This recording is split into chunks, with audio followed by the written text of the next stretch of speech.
CJMD 96.9 FM. Talk, rock, hip-hop. Bonjour et bienvenue à Révolution bruyante, notre émission hebdomadaire. Bonjour, Carl. Bon matin, ça va bien? Ça va merveilleusement bien. Ça va mieux. Ça va mieux, oui. Tu sais, la semaine passée, j'étais pas là. Il y a 2 semaines, t'as j'étais manqué quelque chose. Je le on sais, a commencé à j'avais bu du déguster du whisky. scotch. Whisky à 9h30 le matin. Wow! Ça aurait peut-être fait du bien à ma gorge, finalement.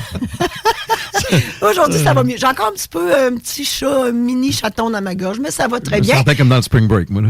Oui! Tu sais, quand on était jeune, au spring break en Floride, l'alcool commençait de bonne heure. Là. Ah, ça, j'ai pas vécu ça. Ça rough un peu. Mais j'ai fait pire au Québec. Pas besoin d'aller ailleurs pour ça. Mon Dieu Seigneur, traverser la Saint-Denis à 3h du matin à 4 pattes, j'ai fait ça. Confidence ce matin. Aujourd'hui, on rencontre Rudy Magnan. Bonjour, Rudy. Bonjour, comment vas-tu, toi? Ça va merveilleusement bien. Je suis tellement contente de te recevoir ici ce matin. Ben, ça me fait plaisir. Et je te disais avant d'entrer en onde que tu as un sosie quelque part. On me dit, pas souvent, mais quelquefois, j'ai arrive? quand même une coupe de cheveux assez, c'est assez court, c'est assez... Mais non, en tout cas, Ouais. moi, je l'ai rencontré, puis tellement que je l'avais abordé, puis j'ai fait Rudy.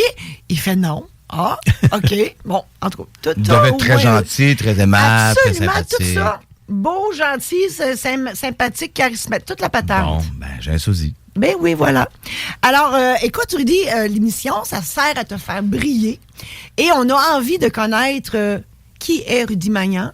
Il y a du stock, hein? Mais je pense On que n'aura oui, pas assez effectivement. Écoute, tu as fait énormément de choses dans ta vie. Explique-nous un peu ton parcours, là, parce que tu as fait beaucoup de choses, mais au début, là, dans ta jeunesse, t'étais-tu appelé à faire ce que tu fais aujourd'hui ou tu étais carrément ailleurs? Ben, en fait, j'ai commencé effectivement très jeune. Si on parle de jeune, là... Jadis, naguère, autrefois. Ouais, dans les, mettons, j'ai 5, 6 ans, 7 ans. Oui. Tu sais, j'ai toujours fait, le clown, tu sais. J'ai toujours fait le clown. Après ça, ma mère m'a inscrit à des cours de patinage artistique à l'époque parce qu'elle voulait que je fasse du hockey, puis elle voulait que je patine bien pour être, tu sais, défenseur, tu sais, reculé, tout ça. Fait qu'elle dit, les meilleurs cours de patin, c'est du patinage artistique. Puis en faisant ça, ben j'ai commencé à faire des rôles. Puis à un moment donné, j'ai eu le spotlight sur moi avec, dans un aréna pour les Jeux du Québec à l'époque. Okay. Et là, j'ai aimé ça tout de suite. J'ai fait comme, OK, j'aime ça le spectacle. Et mon frère a étudié à l'Université à Laval en communication. Okay. Et il avait besoin d'un cobaye pour faire des publicités de chips. Fait que ça prenait, il dit, mon petit frère va être capable de faire ça. Donc, à 6, 7, 8 ans, là, moi, j'étais dans des studios, puis je faisais de la pub. Wow. Donc, j'ai tout de suite eu le goût de faire ça. J'ai fait, j'aime ça, moi. J'aime l'environnement. T'étais à l'aise. Ouais. Côté créatif. Wow. Tout le côté créatif qui vient avec. Oui, effectivement. Puis j'ai fait, OK, j'aime ça. Puis je me suis dit, un jour, je vais faire de la pub. Puis j'en ai fait, une 50aine de pubs, premier rôle. Okay. Donc, je me suis dit, ben écoute, je pense que j'ai atteint mon objectif. Mais après ça, ben c'est sûr qu'à l'école, j'ai étudié à Saint-Jean-Eudes. Et là, ben, j'ai fait de la radio étudiante là. Okay. J'ai fait aussi de l'improvisation qui était merveilleux. Donc, dans mon équipe, à l'époque, il y avait Antoine Vézina, qu'on connaît aussi là, comme comédien. On a fait 2 ans de match. On n'a pas perdu un match en 2 ans, croyez-le pas. Il y avait Isabelle Laperrière, qui a été une étudiante à l'école avec moi à l'époque, mais elle a été aussi ma femme. Donc, on s'est mariés ensemble. Okay. Elle a fait partie d'Animation Concept au tout début. Mariée pour les prêts et bourses ou? Non. Non, mais la question, on s'est connus au secondaire, mais on pensait jamais, on n'avait même pas de flirt au secondaire. On s'est revus beaucoup plus tard. Puis, à partir de là, elle a travaillé pour moi pour Animation Concept. Okay. Parce que ça date de 1992. Donc, on s'est revus peut-être en 94. Puis, après ça, quelques années après, ben là, c'est ça, on a travaillé ensemble, on a eu un enfant, Coralie. Puis c'est ça, mais l'improvisation, c'est sûr, les spectacles de fin d'année à l'école, ça m'a toujours attiré, j'ai toujours fait ça, j'ai toujours adoré ça, faire rire. Oui. Tes parents, ils embarquaient là-dedans? Tes parents t'ont jamais dit, tu gagneras jamais ta vie là-dedans? Ah ben, une mère, un père veut toujours que son enfant soit médecin. À la base de tout, c'est toujours ça. Mais mon Dieu, ça me rassure quasiment. Non, mais c'est un peu ça. Mais en même temps, moi, je veux faire ce que j'aime. Elle dit d'abord que tu as du plaisir, tu es passionné, puis sois le meilleur dans ce que tu fais. Mon Dieu, Seigneur, j'aurais aimé savoir ces parents-là, moi. C'est les meilleurs conseils qu'il n'y a pas. Oui. Hey, t'es chanceux. Et c'est ça. Puis au début, ben, j'ai travaillé dans la disco mobile. Tu sais, c'est pas mal la première porte d'entrée. Animer des mariages, des trucs comme ça. J'ai animé à peu près n'importe quoi dans l'événement. J'ai eu la chance aussi à l'époque d'avoir un ami, Patrick Sawyer.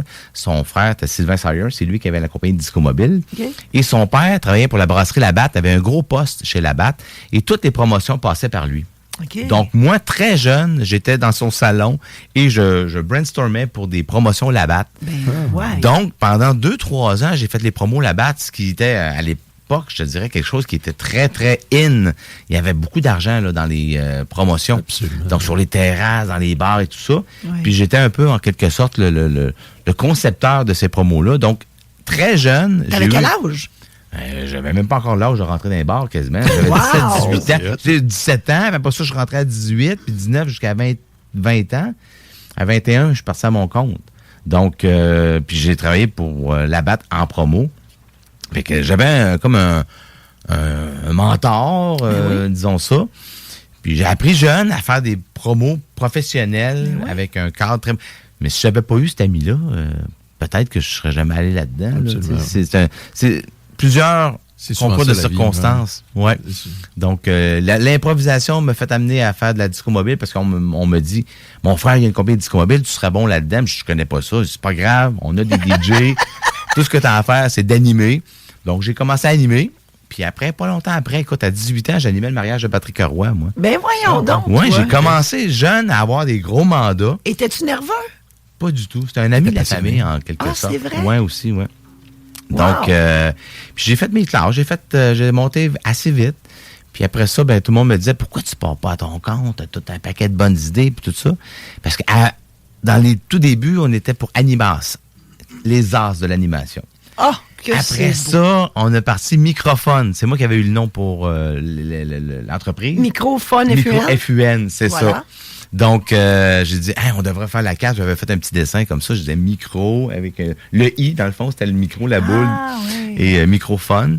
Puis on fait, OK, go. Puis plusieurs années après, j'ai fait, soit que tu me donnes plus cher, ou soit que tu m'embarques comme un actionnaire. Puis il a dit non. Mais tout ce temps-là, tu es à Québec. Je suis toujours à Québec. Parce qu'on a souvent l'image que tout se passe à Montréal. Mais tout ce que tu fais là se passe ici. Ouais. Ici, oui. Puis après ça, j'ai étudié en communication aussi. Tout ça m'a fait parce qu'après le secondaire, j'ai étudié en communication. Je voulais être là-dedans. C'est sûr que du cinéma, j'ai touché à ça, la radio, tout ça. Après, j'ai spécialisé la formation au CRTQ, Collège de radio, télé, communication Québec. Oui. Et ça, c'était en 92, peut-être. Je ne veux pas me tromper. Et c'est ça, dans ces années-là. Puis c'est en 98 que j'ai fait l'école de l'humour. Mais c'était la question, là. Où ça se place dans ton univers, l'École nationale de l'humour, et pourquoi tu as choisi d'y aller? Ça fait combien d'années que ça existe, l'École nationale? Ça fait plus de 30 ans. Plus de 30 ans, parce que quand je l'ai fait, moi... Ça devait faire peut-être une dizaine d'années que ça existait, donc ça a dû partir. C'est unique, on en parlait un peu tantôt, puis juste mettre les auditeurs en perspective. C'est fascinant qu'on ait ça au Québec. Je connais pas d'autres pays qui ont une école de l'humour. Du moins, je pense qu'on a été les premiers à ouvrir ça. Puis peu importe l'apprentissage que tu veux faire dans la vie, si tu as des modèles, si tu as des gens qui peuvent t'inspirer, des gens qui t'enseignent, ça aide énormément. Et je me souviens, il y a des gens, quand ça a sorti, ils étaient comme, pourquoi une école de l'humour? Pourquoi une école de cinéma? Pourquoi une école de... Tu sais, c'est tellement important, puis tu as eu la chance d'aller là. Mais en fait, tu sauves du temps. Tu pourrais apprendre par toi-même à te planter, entre guillemets. Mais tu apprends de mentors, des gens qui ont passé par là, puis qui disent, ça c'est bon, ça c'est pas bon. Puis tu es dans un milieu où tu baignes là-dedans. Donc, tous les étudiants ont fait tout le même travail. Là. On apprend. Puis j'avais François Havard, là, moi, comme prof. Là. La couche. C'est comme une sommité là, dans l'humour au Québec. Donc, quand tu as ces gens-là autour de toi, puis ils disent ça, c'est pas drôle. En passant, François Havard ne rit aucun gag. Hein? Non. Aucun gag. On l'appelait Dr. Fun, puis c'est ça. Il ne rit jamais. On lui a demandé, est-ce que tu ris des fois? Il dit, ouais, c'est arrivé une fois. OK. Il dit, pourquoi? C'était tellement plate que j'en ai ri, puis je me faisais un scénario dans ma tête. Mais non, il ne riait pas. Mais il appréciait le gag. Il disait, ça, c'est un hit. Mais jamais il rit. Il rit pas. C'est bien. L'humour, c'est une formule mathématique. Oui, pour avoir suivi un cours, moi aussi, juste un cours à l'École nationale de l'humour qui était la rédaction et tout ça. Là. Effectivement, oui, c'est une formule mathématique, je confirme. C'est-tu parce qu'il riait pas qu'il trouvait pas ça drôle ou il trouvait ça drôle puis il gardait ça en dedans? Quand tu es un humoriste, en fait, les seuls gars qui font rire vraiment un humoriste, là, parce qu'on va se le dire entre nous, là, c'est l'absurde. L'absurde, t'as aucune idée du dénouement final parce que ça devient absurde.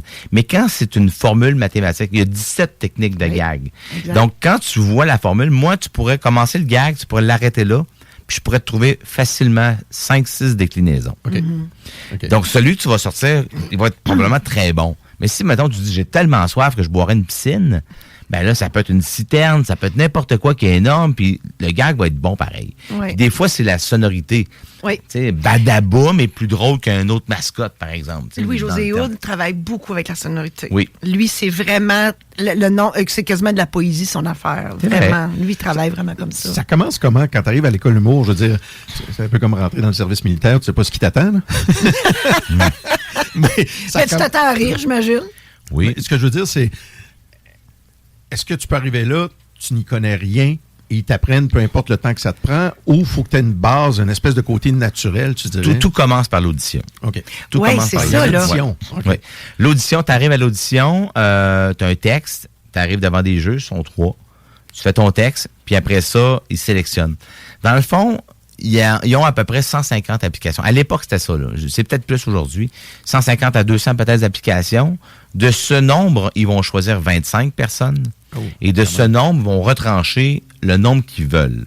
Ils vont en conserver entre 10 et 12 en général. Hey, c'est un cours privé, ça? C'est un cours privé. Wow. Donc, on tombe en séminaire après. Donc, ils ont fait une première sélection en disant, eux, ils ont le potentiel. Maintenant, est-ce qu'ils sont capables d'aller plus loin dans le cheminement? On fait de l'impro, on fait de l'écriture rapide et tout ça. Et après 2 jours, là, ils se consultent, puis ils font comme, eux autres sont bons, on les garde, puis on les forme. OK. Ça a été comme ça. Moi, j'ai été... Bon, c'était la journée de ma fête, l'audition. Je sais pas si ça me porte chance. Et je suis pas mal un des seuls qui est rentré sans texte. Je suis rentré en impro total. Ah, tabarouette, t'avais Ouais, des couilles? J'avais des couilles, mais j'ai dit, c'est ça que je fais de mieux, l'impro. J'ai toujours fait ça dans ma vie, puis c'est le même que je faisais rire. Puis on fait, OK, c'est la première fois qu'on nous présente ça. Ben, je parle en 98, là. Puis je l'ai fait. Puis après ça, j'ai dit, ben, vous êtes 3 jeux, j'ai besoin de 1 parmi vous. C'était Pierre Prince à l'époque. J'ai dit, viens à côté de moi. On a fait de l'impro, puis j'ai essayé de me bloquer. Il m'a pas bloqué, j'ai fait rire, puis ça a marché. Tabarouette, hein? Wow! Et Isabelle Laperrière, qui était mon épouse, Oui. parce qu'on s'est mariés, nous, en 96, 2 ans auparavant. OK. On a eu Coralie. Donc, elle aussi a fait l'école de l'humour parce qu'elle m'avait posé la question au préalable.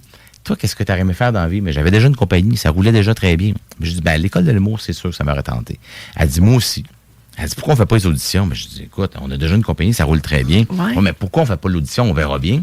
Elle dit, s'il y en a un des deux qui choisit, on peut quand même déménager à Montréal, puisque un va apprendre, va l'expliquer à l'autre. Je dis, c'est pas bête.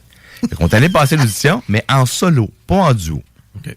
On leur a expliqué qu'ils pourraient prendre un des deux ou les deux. Les deux, on était choisis. Ben, Ah, wow. voyons. Ouais. Mais là, qu'est-ce qui s'est passé avec la business qui était à Québec durant ce temps-là? Parce que l'École nationale de l'humour, c'est 3 ans. Oui. C'est 2 2 ans. ans. Maintenant, c'est 2 ans. À l'époque, c'était 1 an. Ah, mon Dieu! Oui, OK. c'est maintenant 2 ans. Ouais. Ce que j'ai fait, c'est que j'ai pris tout mon matériel. J'avais besoin de cash flow, on va se le Ouais. dire. Excusez-moi l'anglicisme. Mais j'avais besoin d'argent. Donc, j'ai vendu une partie de ma disco mobile à une compagnie qui s'appelle DMP Sonorisation. Vincent Couvrette, qui a acheté. J'ai dit, écoute, négocie-moi pas, donne-moi tant par mois, ça va me permettre d'aller à l'école. Mon père, il est décédé 1 an auparavant. J'avais un petit héritage en argent. Puis, j'ai pris cet argent-là, j'ai regardé les diners, j'ai dit, père, Ouais. tu me payes mon cours. Merci. C'est exactement le même montant. Est-ce qu'il y a 15 000, hein? C'était 7 000 chacun. Moi puis Isabelle, OK. j'ai payé les deux. J'avais 14 000. On était 3 frères. Il y avait un montant. Aujourd'hui, c'est le double. C'est le double, effectivement. Donc, j'ai pris cet argent-là. J'ai payé cash. Moi, j'étais en face de Louise Richer, puis j'ai sorti de l'argent en cash. J'ai dit, mon Dieu, première fois qu'on fait ça. J'ai dit, c'est mon Toi, héritage. c'était tes premières fois partout, là. Ouais. Une audition à impro, on paye Oui, cash, hein, ben on va par oui, là. pourquoi pas. Puis on a fait l'école, puis après ça, Coralie avait 2 amis à cette époque-là, puis Cathy Gauthier, tout ça, ça l'a tout gardé, Ouais, ma fille. Bon, Hey, mais là, qui était avec toi? Là? non, en fait, j'ai d'autres questions, c'est plus sur comment ça se passe après ça, mais vas-y, parce que Mais je veux savoir qui était avec toi Ouais. dans ta cohorte. Ma cohorte, avec Cathy Gauthier, qu'on connaît tous très bien. Jarod, de Ben et Jarod, donc il était de mon année. Il y a Michel Sigouin qui fait beaucoup de script édition, de shows, Juste pour rire, comédien et tout. Donc lui, il était humoriste, mais il est devenu plus script éditeur. Puis, il y en a qui, après ça, ils changent en écriture. Ils vont plus à l'arrière. Rémi Bellerive, après ça, Nathalie Lecomte, qui a fait beaucoup théâtre du Rideau Vert. Okay. Les mises en scène de fin d'année, là, des shows de fin d'année, là, donc des revues de fin d'année. Oui. C'est pas mal les personnes, je te dirais, qui ont percé le plus. Donc, Cathy a gardé ta fille. Oui. Oui. T'avais pas peur? Non. On connaît Cathy quand même, là. Puis c'est drôle parce que Coralie, qui a vu ses parents être à l'école de l'humour, il y a toujours eu des humoristes à la maison, on joue au poker, c'était des bonnes années. Puis à un moment donné, elle nous dit, elle a 18 ans, puis elle dit, je veux faire l'école de l'humour. Je dis, sérieux, je demande là à ta mère, pas à ton père, on va t'enseigner, on l'a étudié. Elle dit, je veux le faire par moi-même. Puis elle a passé les auditions, elle n'a pas été acceptée. Après ça, 1 an plus tard, elle a refait les auditions en écriture puis en humour, comme humoriste. Elle a été acceptée dans les deux. Bon. Puis finalement, elle a fait l'école. Fait que moi, j'ai payé l'école 3 fois. As-tu été obligé de déménager là-bas? Moi, j'ai déménagé. C'est une école à temps plein. C'est plein temps, c'est ça.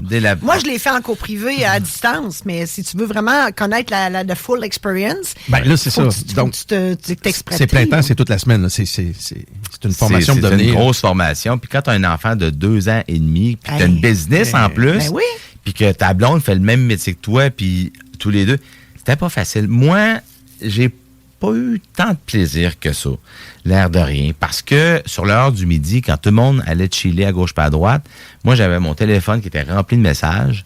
Et je faisais des retours d'appel. Tu mets le téléphone qui est un pied de long, là? C'était quand même assez grand. J'étais chanceux. Même à cette époque-là, ça m'avait pas coûté cher. Mais je dealais, moi, je faisais du truck avec des compagnies de cellulaire. Mais j'ai ça, j'ai pas le choix, mais j'ai travaillé très fort, c'était pas facile. Puis mon matériel était à Québec. Fait que les week-ends, quand je travaillais, il fallait que je descende à Québec, récupérer mon matériel, revenir à Montréal, faire mes événements, aller reporter mon matériel. Pourquoi tu allais le reporter? Pourquoi tu le gardais pas à Montréal? Je pouvais le garder un petit peu, mais pas tant que ça. Là, souvent, là, je louais un camion, puis tout, fallait que je... Ouais. Donc, ça a été... Dieu sait que parquer dans les rues de Montréal, c'est pas évident. Okay. J'ai eu de la misère. J'avais l'avantage d'avoir 12 humoristes autour de moi qui étaient tous mes animateurs comédiens. Là. Ouais. Par contre, là, j'ai été capable de donner de la job à tout le monde parce que tout le monde disait oui, c'est je merveilleux. comprends. Ils cherchent ça, oui. C'est ça, fait que j'avais les meilleurs. Ça commence avec quoi l'école? Je veux dire, t'arrives là, c'est des formations.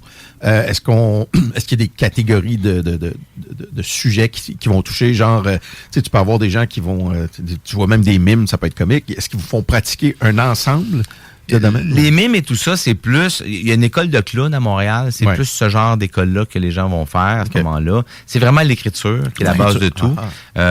T'écris un texte par semaine, dans le fond. Fait que tu t'écris le lundi, en fait, c'est le vendredi que tu pars ta machine le vendredi pour arriver avec un texte le lundi. Et le lundi, tu le retravailles toute la semaine avec des professeurs. Et tu le joues. Et tu le présentes le vendredi. Et tu repars le cycle par la suite. Avec une thématique ou c'est toi qui choisis? C'est toi qui choisis. OK. C'est toi qui choisis. Et là, il faut que tu appliques ce que tu as appris. Oui. C'est ça. Là, tu apprends avec tes pairs, là, tu en parles, tu brainstormes avec d'autres humoristes. Les professeurs disent ça, c'est bon, ça, c'est un bon angle, ça, c'est meilleur, ça, c'est du déjà vu, etc. Là, tu apprends, ils sont pas doux avec toi, là. Ils disent des non, ils sont très critiques. Puis, tu finis par avoir un texte. La beauté de tout ça, c'est que tu écris beaucoup, beaucoup, beaucoup. À la fin, nécessairement, tu vas faire un show. En tournée, tu vas prendre ton meilleur texte. Et oui, parce que tu accumules du matériel. C'est ça. Puis là, ça te permet d'avoir une base. Puis, mettons que c'est des 5 minutes qu'on fait. Mais une base en humour, il faut que tu aies au minimum 8 minutes.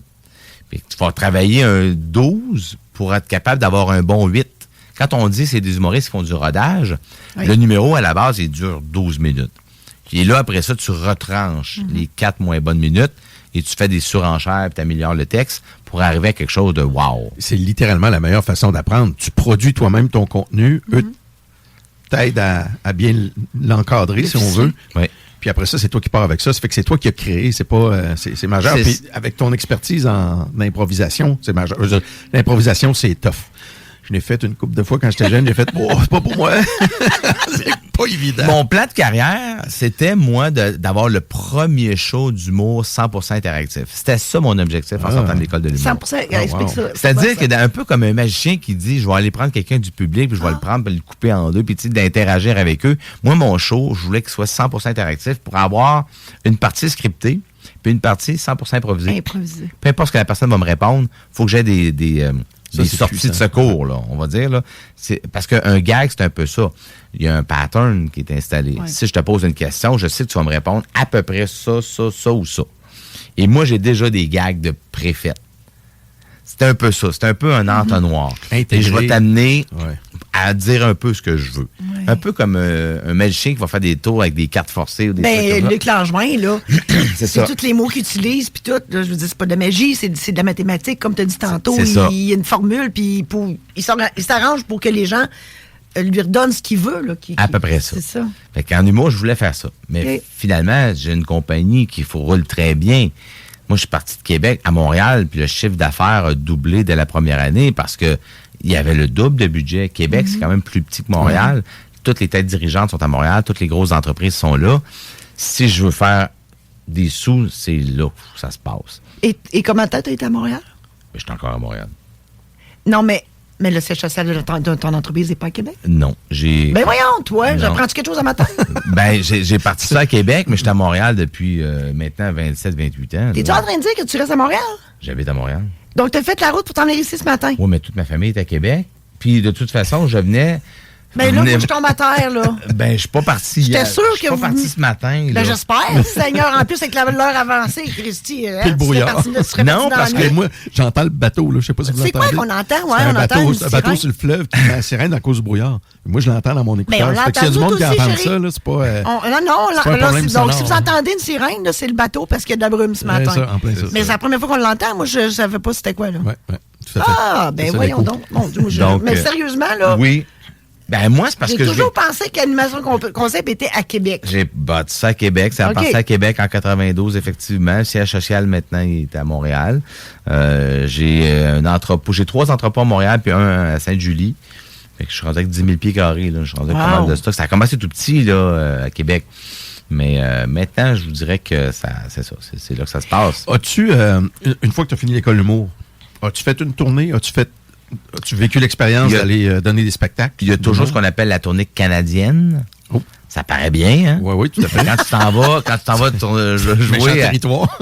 Oui, mais quand tu vas en Alberta, puis tu vas jouer devant une salle de 80 personnes avec un mur de briques blancs derrière toi, l'ambiance n'est pas si glamour que ça, là. Comme jouer dans les bars aussi, c'est un endroit où c'est très difficile. Moi, j'ai fait des conférences, une showférence, qui est un mix des deux. Dans les bars, ouf. C'est Toronto, moi, j'allais au Yuck Yucks. Comment? Il est un peu ça. Là. J'allais au Yuck Yucks à Toronto quand j'habitais à Toronto. Là. Puis c'est ça, c'est une salle d'à peu près 80 personnes. Puis en plus, tu manges. Fait que ça fait du bruit. Puis il y a de la bière. Quand l'humoriste arrive, là, il n'arrive pas nécessairement devant du monde qui est toujours... Et là, on comprend que c'est devant du monde francophone. Là. Oui, effectivement, parce que techniquement, on est un pays bilingue. Donc, oui, il y a du français là-bas. Alors, on le fait. C'est comme je vous dis, dire une tournée américaine, ça a plus de glam, on dirait, là, mais canadienne, ça avait pas été beaucoup de routes pour peu de... Ben, c'est ça, j'allais dire. Effectivement, le Canada, c'est grand, là. Oui. Mais on a eu du plaisir. On a parlé, on a jasé, on a appris notre métier. C'était toujours bien vu. Les gens qui sont là, ils payent pour venir rire quand même. Oui. Ils savent que c'est un show d'école. Donc, le public est assez généreux. Okay. Si tu compares, tu te dis, c'est pas toujours facile dans les bars. C'est quand même plus facile que du corporatif où c'est pas tout le monde qui voulait t'avoir ce soir comme show. Oui. Le corporatif, c'est traite, là. Les humoristes qui ont fait, par exemple, des tournois de golf, il y en a qui sont chauds, il y en a qui sont fatigués, il y en a qui t'aiment pas.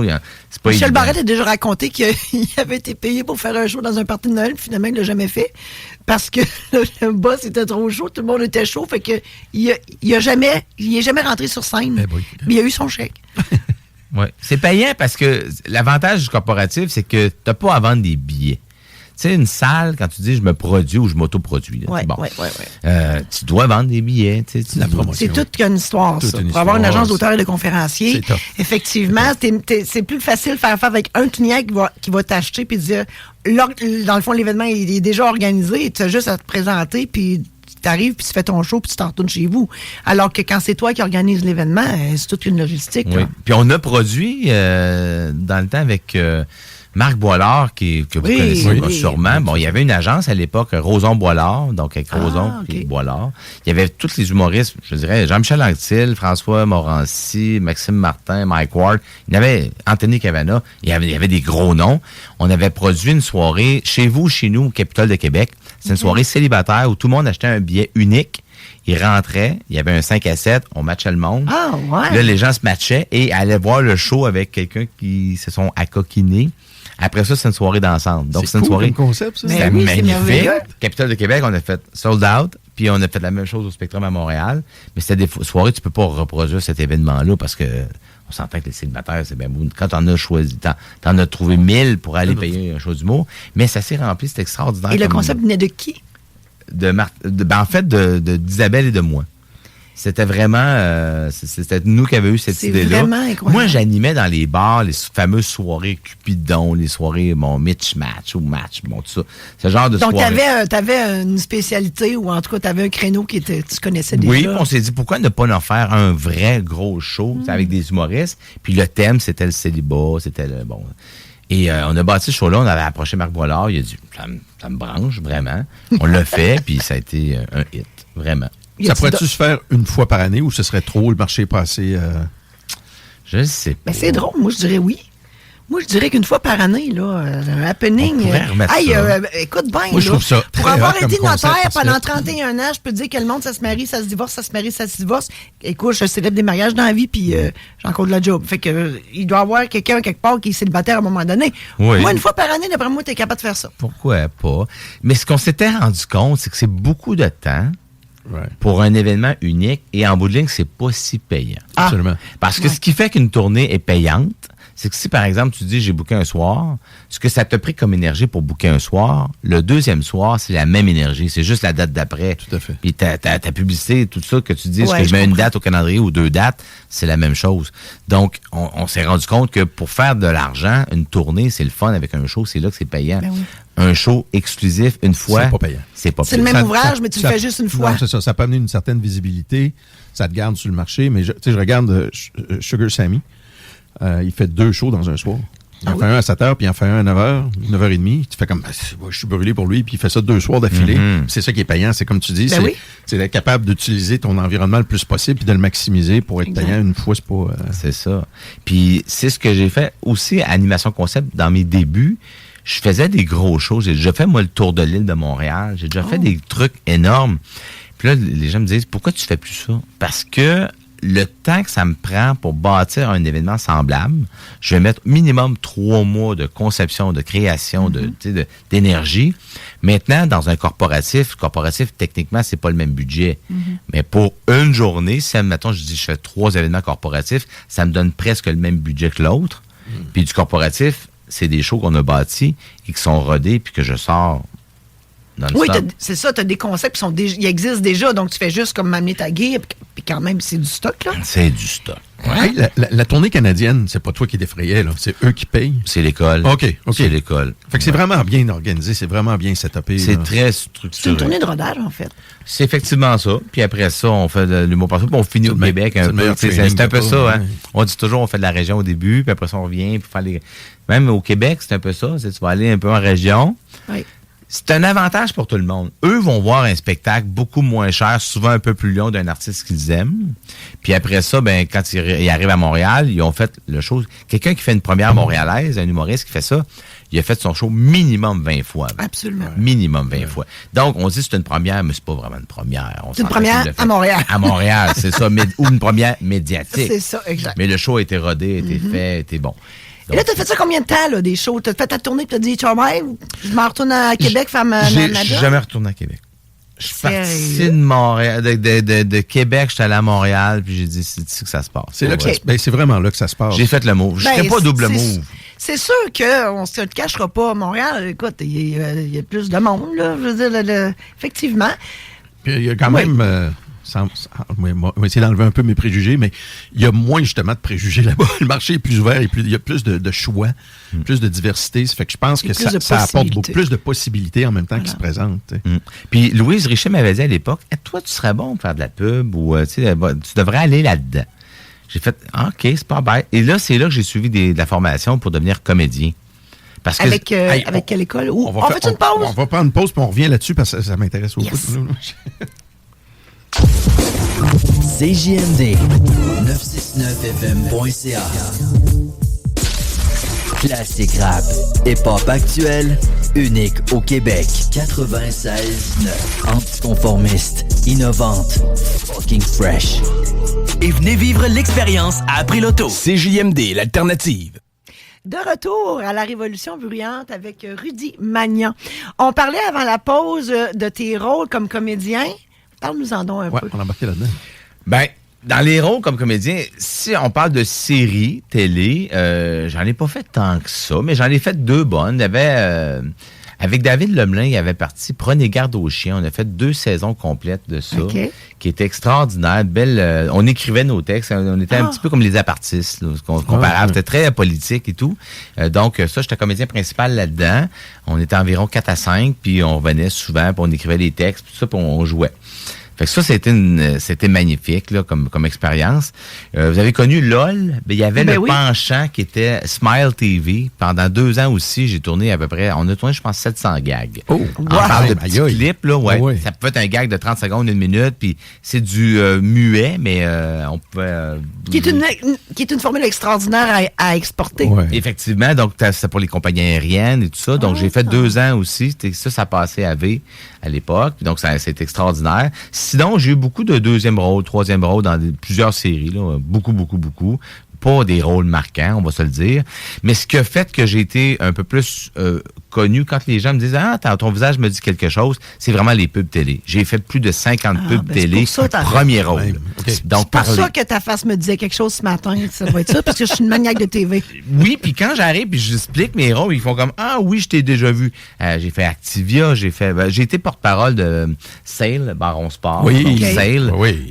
J'ai fait plus de 25 pubs. Tout ce qui était radio, télé, j'ai tout fait ça dans leur début. Donc, c'était moi qui lançais les magasins. Quand tu as combien d'années, ça, à peu près, tu dirais? Comment? Ça fait combien d'années de ça? 3 ans. Ah, ça fait facilement une dizaine d'années, puis j'en ai fait pendant 3 ans et demi. OK. Donc, après ça, j'ai été, quand je dis porte-parole, c'est-à-dire des séries qui se renouvellent, je vais te dire, la compagnie d'assurance, Sonnet Assurance. Oui. Il y avait 4 pubs des années 70, 80, tout ça. Tu sais, le fameux gars qui marche jusqu'au la Banque Fontaine puis qui s'enfarge avec ses souliers plateformes. Là. Bon, ça, c'était moi. Donc, j'ai fait ça. Activia, name it, j'ai fait Tim Hortons, McDo. Avais-tu une agence qui s'occupait de toi ou tu faisais tes démarches par toi-même? J'ai encore une agence. Oui. C'est l'agence Le Milieu qui me book. Donc, il y a toujours un principe d'audition. Donc, on faisait des auditions. Après ça, on est sélectionné. Des fois, il y a des callbacks. Donc, on revient pour parmi les meilleurs choix. Puis, j'en ai fait 50 comme ça. Là. Puis, c'était parfait pour moi parce que ma face roule à la télé. J'ai une compagnie corporative, donc ça marche. Les gens disent « Ah, on l'a déjà vu à la télé », donc il y a comme un petit peu... oui, ça donne quand même une notoriété. C'est niaiseux, mais l'humain est comme ça. On voit sa face à la TV, il doit être bon. C'est un peu ça. Donc, puis c'est pas facile de se rendre là. Non, je confirme. Oui, parce que c'est quand vous voyez un rôle à la télé, ils ont vu 50 personnes, 40 à 50 personnes. Ouais. C'est un de sélectionné. Il n'y a pas de 2e place comme aux Olympiques puis 3e place. Et moi, je déplore beaucoup le fait que c'est toujours les mêmes visages. Je vous l'ai dit, je suis maniaque de télé. Et on revoit toujours les mêmes acteurs. Puis l'argument des producteurs et des réalisateurs, c'est on veut pas perdre de temps avec des gens qui sont pas habitués de jouer, mais ils se donnent pas la peine d'aller en voir. Tu sais, es-tu d'accord avec moi? C'est vrai. Il y a des cycles, par contre. Il y a des cycles parce que j'ai déjà eu 5 pubs qui roulent en même temps. Quand même. Moi, là. Wow. Okay. Imagine-tu, là, tu le voyais dans 5 pubs donc, différents. Donc, tu vendais de l'Activia, tu vendais... du CO. Puis à un moment donné, mon agent me dit, tu sais que c'est un couteau à double tranchant, là. On ne t'appellera plus pour un petit bout. Puis j'ai été quasiment 1 an et demi sans être appelé parce qu'à un moment donné, j'étais survu. Le monde ne pouvait pas m'identifier. Fait qu'à un moment donné, ça revient. Puis dans le casting, tu sais, là, j'avais... moi, des rôles de jeunes premiers, je n'ai jamais eu. Tu sais, j'avais le rôle comique ou des rôles de victime, ce que j'adore, en passant. C'est les plus beaux rôles, ça. Les rôles que, tu passes pour un niais ou, tu passes pour... moi, j'aime ça. C'est des rôles de composition. C'est des rôles de compétition, effectivement. Merci de le préciser. Mais c'est ça. Fait que moi, j'adorais ces rôles-là. Puis après ça, ben là, je vais arriver à un certain âge. Tu sais, je vais avoir 55 dans pas long, là, le mois d'avril. Mais... quand tu arrives plus vieux, ben, tu as d'autres types de casting qui arrivent. C'est ça. Et il y a l'âge caméra aussi. Oui. Tu sais, ça fait une différence. Peut-être moi chez les hommes, mais chez les femmes, moi j'ai 57, puis mon âge caméra c'est 47, 57. Une chance. C'est souvent ça, par exemple. Oui. Les hommes aussi? C'est à peu près ça. Okay. Il y a à peu près une dizaine d'années, là, un petit peu 5 années avant, 5 années après. C'est parce effectivement, on peut rajeunir un peu, on peut jouer... puis quand souvent on veut jouer un père de famille, des fois, ils vont passer des auditions pour les enfants, puis ils vont dire on veut avoir un enfant de 4 ans.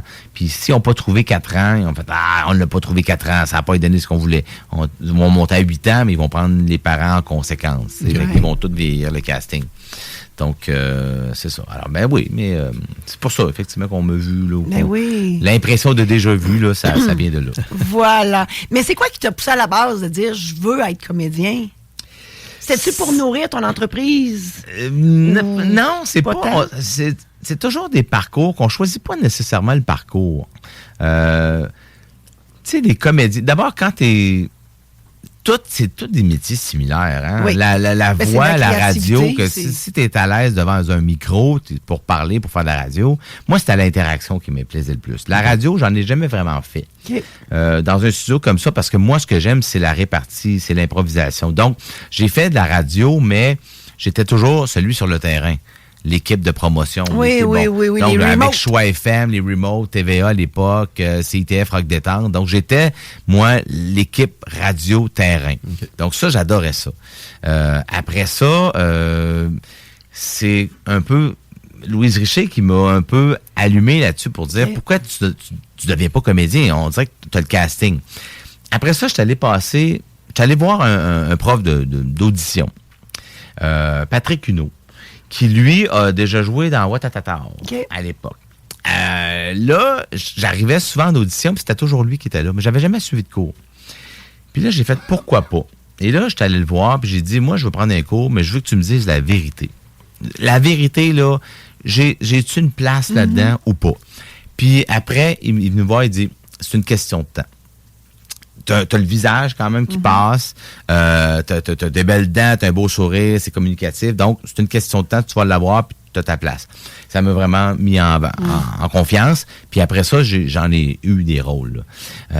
Mais pour avoir des rôles à la télé, il faut pas se le cacher, il faut être membre de l'Union des artistes. Pour ça, tu voulais avoir des coups de tranchant. Il faut que tu sois membre de l'Union des artistes, mais pour être membre de l'Union des artistes, il faut être fait de la télé.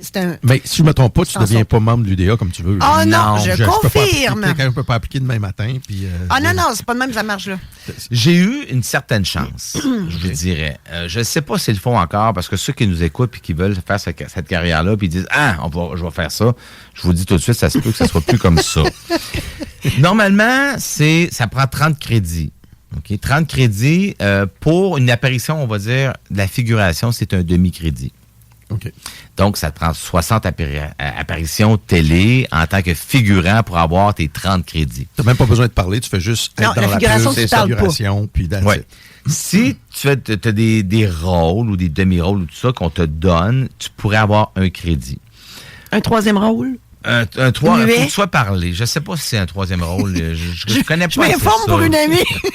Je veux pas vraiment m'embarquer là-dedans. Okay, mais moi, ce que j'ai su, c'est que dans le temps, quand je l'ai demandé, je sais que j'avais déjà accumulé pas mal de crédits. J'étais déjà stagiaire. Et étant donné que j'avais mon entreprise en événements, animation, concept, j'étais déjà comédien. Je faisais déjà des spectacles. J'avais déjà, pas mal de bagages. On pouvait faire ce qu'on appelle une demande en vrac ou une demande en bloc. Et c'était, on te crédite l'ensemble de tes expériences. Un genre d'équivalence. C'est ça. Puis, mais il fallait quand même que je paie à l'Union des artistes. Ben oui, c'est un syndicat, l'Union des artistes. Ça. Faut que tu payes. Donc, j'ai payé mes permis.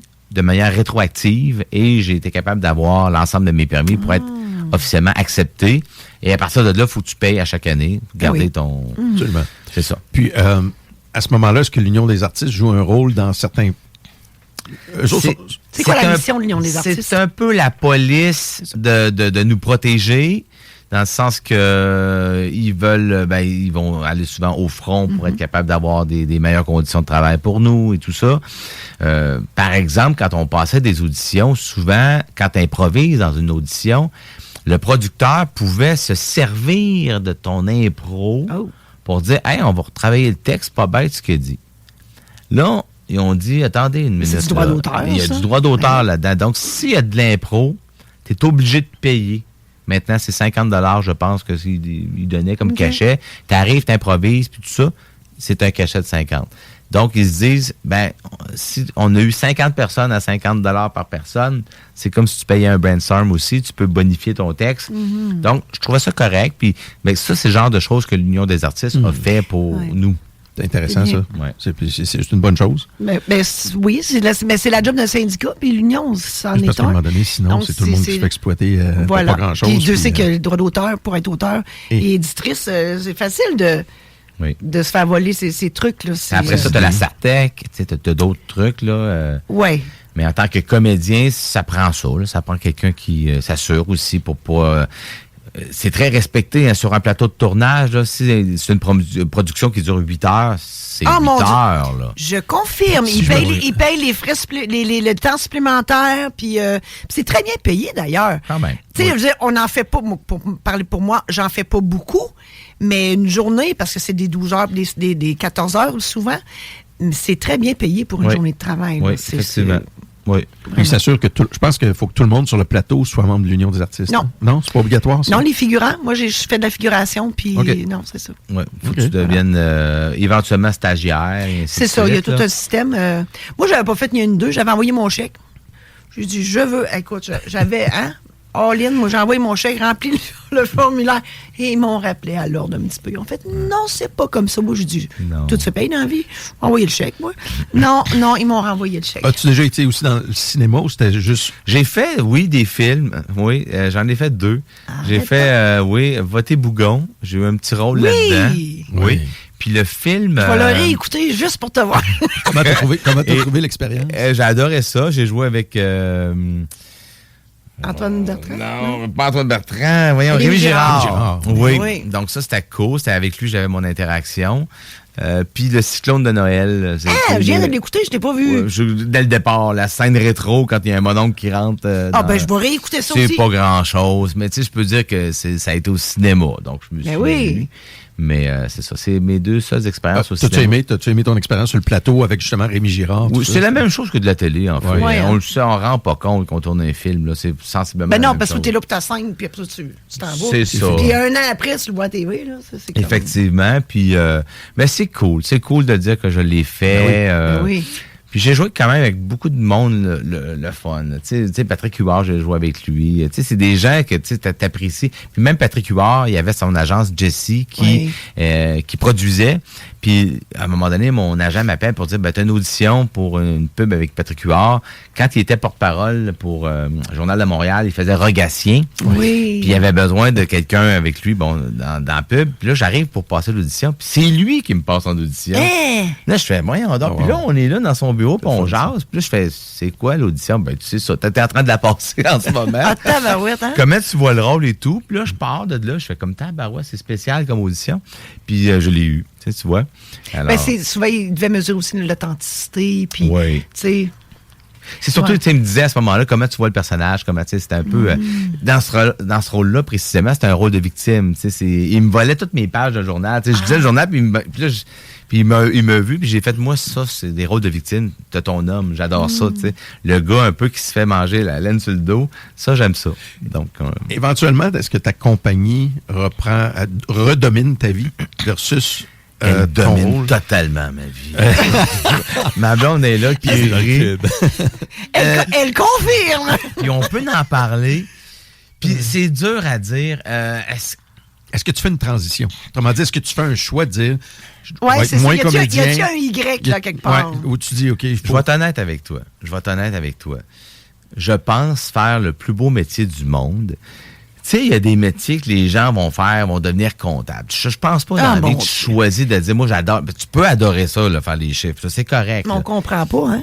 Moi, j'ai jamais compris. Ah, moi non plus. Ah non, Moi, ça je peux balance comprendre pas. Moi, Ça balance pas. Quelqu'un qui est comptable, je dis mes condoléances. C'est comme, ça balance pas d'une pièce et demie. Je fais comme, oh, yab, là.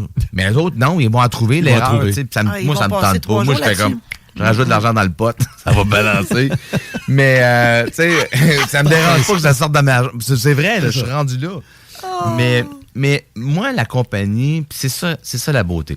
Parce que, parlons de ça, il y a Animation Concept qui est une entreprise d'événements, puis il y a des gestionnaires, des coordonnateurs d'événements. Le coordonnateur d'événements, c'est quoi en quelque sorte? Il est à l'écoute du client. Qu'est-ce que le client veut?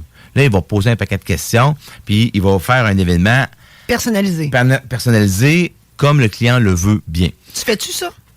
Pas vraiment, non. C'est ça la différence. C'est tout organisé. T'amènes ton package, je dis c'est ça, mais t'as plusieurs packages. C'est ça, j'ai plusieurs packages. Puis moi, j'ai créé un concept qui me part de la tête. Puis ça vient beaucoup, je te dirais, d'Isabelle Laperrière, qui est mon ex-épouse.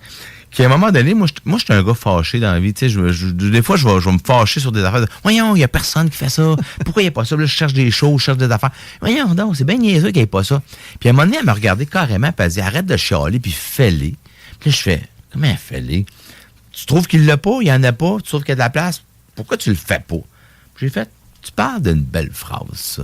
Il l'a pas, je vais le faire. Ben oui. Puis ça a toujours été ça. Fait que moi, j'ai conçu des trucs qui partent de zéro, là. Et je l'ai créé de A à Z. Donc, si tu me dis, t'aimes-tu ton métier? Je vais dire, bien, plus que tout au monde, c'est mon bébé que j'ai là. C'est tout ton côté artistique qui est créateur. C'est ça, c'est de la créativité. Puis l'entrepreneurship, ça prend les deux, là. Ça prend du guts. Ben oui. Oui. J'aime tellement ça que je le fais et refais. Puis après ça, mon inspiration vient d'où? Parce que faut pas se le cacher. Quelqu'un qui crée, à un moment donné, il faut qu'il soit inspiré de quelque chose. Je voyage, on va à Las Vegas, on va à New York, peu importe, dans le monde. Puis le voyage est souvent payé par la compagnie. Si je vais à Disney... Parce que tu vas t'inspirer. Ben oui, puis quand je rentre dans un manège ou peu importe ce que je veux, ma blonde a dit, oui, il est rendu où, là? Elle sait ce que je suis rendu. Je suis dans un décor en arrière, je cogne dessus sans métal. OK, toi, tu regardes le making-of. Ah oui, c'est fait. Comment ça tient, tout drôle. ça. Je regarde tout, je prends des photos, là, je reviens, là, ça n'a pas de bon sens. Puis après ça, il y a toujours un petit peu du voyage qui revient dans l'animation concept. Ah, j'ai vu ça à telle place, à tel endroit.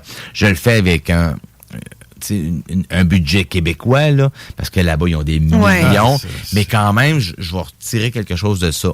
Donc, pour revenir, ça prend quelle place dans ta vie? Ça prend, je te dirais à la limite, ma blonde me le dirait, ça prend toute la place. Mais en même temps, j'ai de la misère à décrocher, parce que, tu sais, il y a des fois des gens qui disent, mettons, je suis un artiste peintre, là. Puis mettons que je suis pas bon. Puis moi, ça, c'est mon hobby. Oui. Bon, qui est, mettons, il fait tel métier, puis la fin de semaine, son hobby, c'est de faire des toiles. OK?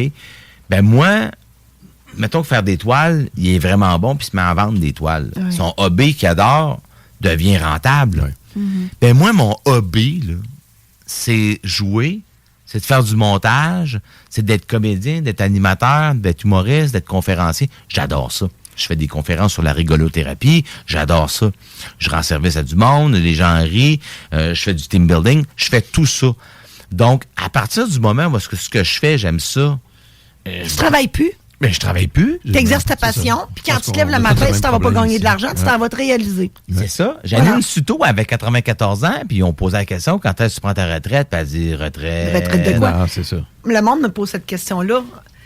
Puis non je ne prendrai jamais la retraite. Mon financier, la semaine passée, il dit, quand est-ce que tu vas arrêter de travailler? Ben, je dis, parce que je travaille plus. J'allais voir... Je travaille pas. Mais j'ai dit, j'arrêterai jamais. Je vais mourir sa job. Voyons donc, c'est ça. Le plus longtemps possible. Mais voilà. Par contre, le travail évolue. Tu sais, quelqu'un, par exemple, qui était... On va dire Patrick Huard. C'est un bon exemple. Patrick Huard, des shows d'humour, il en fait plus.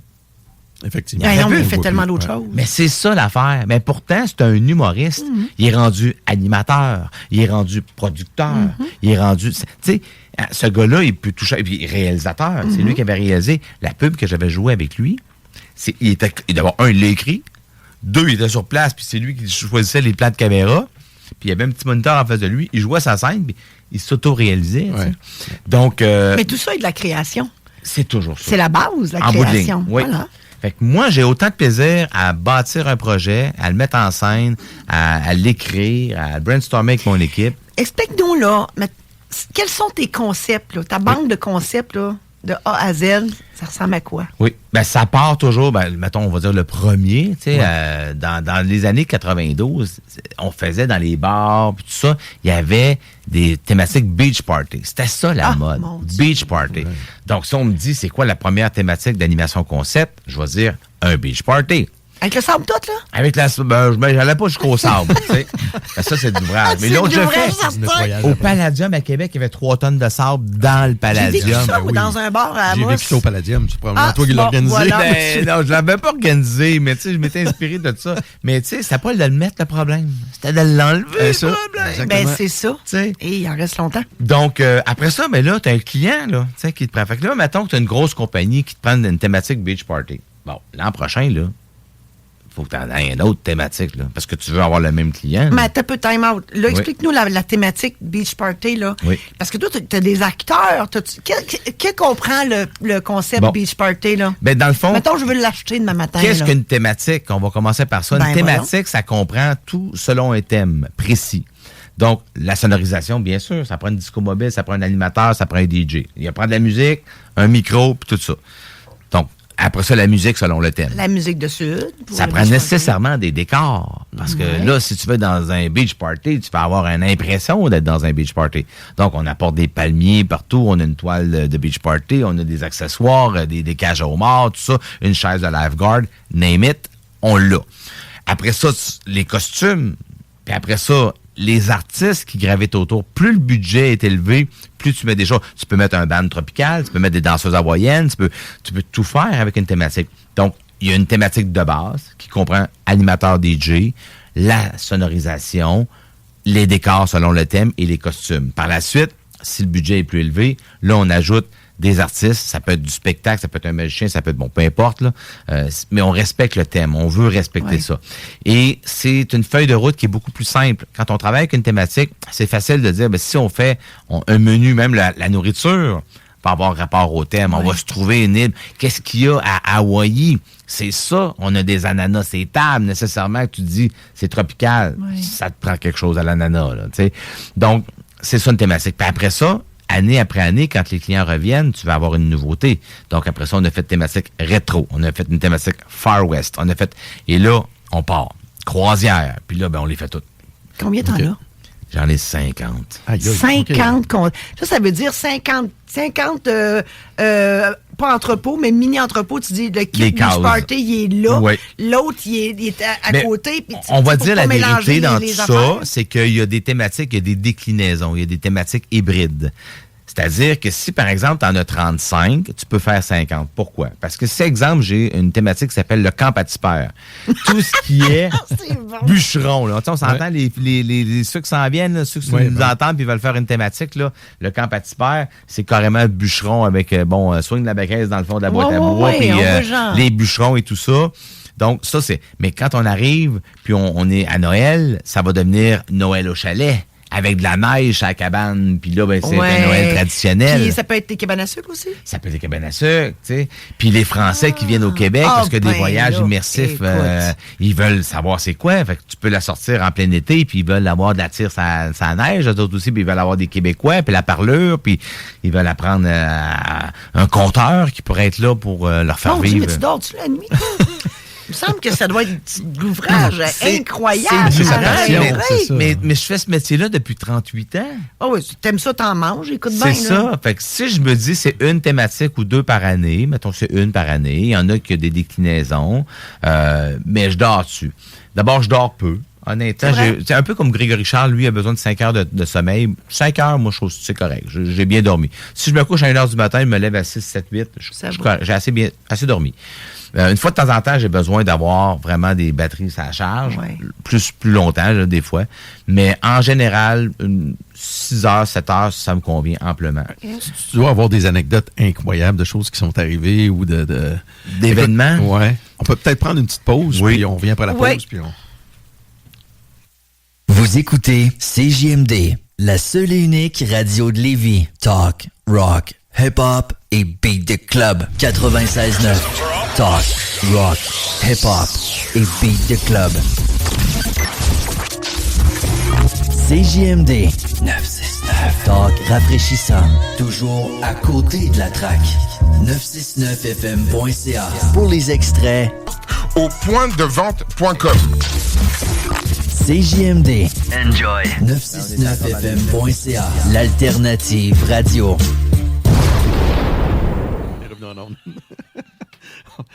Pendant les pauses. De retour, moi je crampe bien. Ouais, c'est ça. De retour à Révolution bruyante et la conjointe, l'actuelle conjointe de Rudy a dit là, tu peux laisser faire ton ancienne épouse, là, c'est moi qui est là. Je t'oublie pas, Martine, Martine Coutu qui est à côté de moi. Merci, tu nous fais rire ce matin. Donc, parlant de rire, Carl, avant la pause, te demandais s'il y avait des anecdotes racontables à la radio durant ces 38 ans d'entreprise, d'animation concept. Souvent, une anecdote devient une catastrophe. Hein? C'est souvent une catastrophe. Parce qu'une anecdote, quelque chose de comique, quand ça se passe bien, c'est pas une anecdote. Ouais. Hein? Mais quand ça se passe pas bien, ça devient une anecdote. Ouais, quand ils disent « when shit hit the fans », là. Ouais. Je vais compter une des anecdotes qui m'est restée et qui est dure à battre, dans le sens que on parlait que j'ai fait le saut de Québec à Montréal. Ouais. Puis, mon matériel était resté à Québec.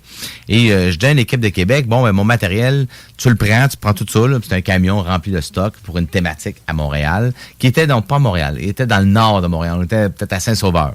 Donc, je dis, tu pars de Québec, tu roules ça à 20, puis quand tu vas avoir fait à peu près 2 heures de route, appelle-moi. Puis là, on s'en va, puis là, on se rejoint à l'endroit, puis on fait la thématique, on l'installe et tout. Parfait.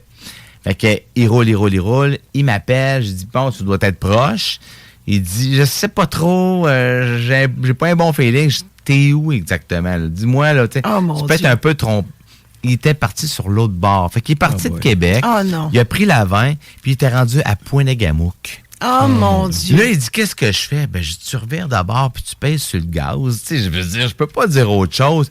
Et là, j'étais stressé, pas à peu près, là, parce que là, on s'est entendu que là, il est plus à 2 heures, là. Il est à 4 heures. 4 heures, là.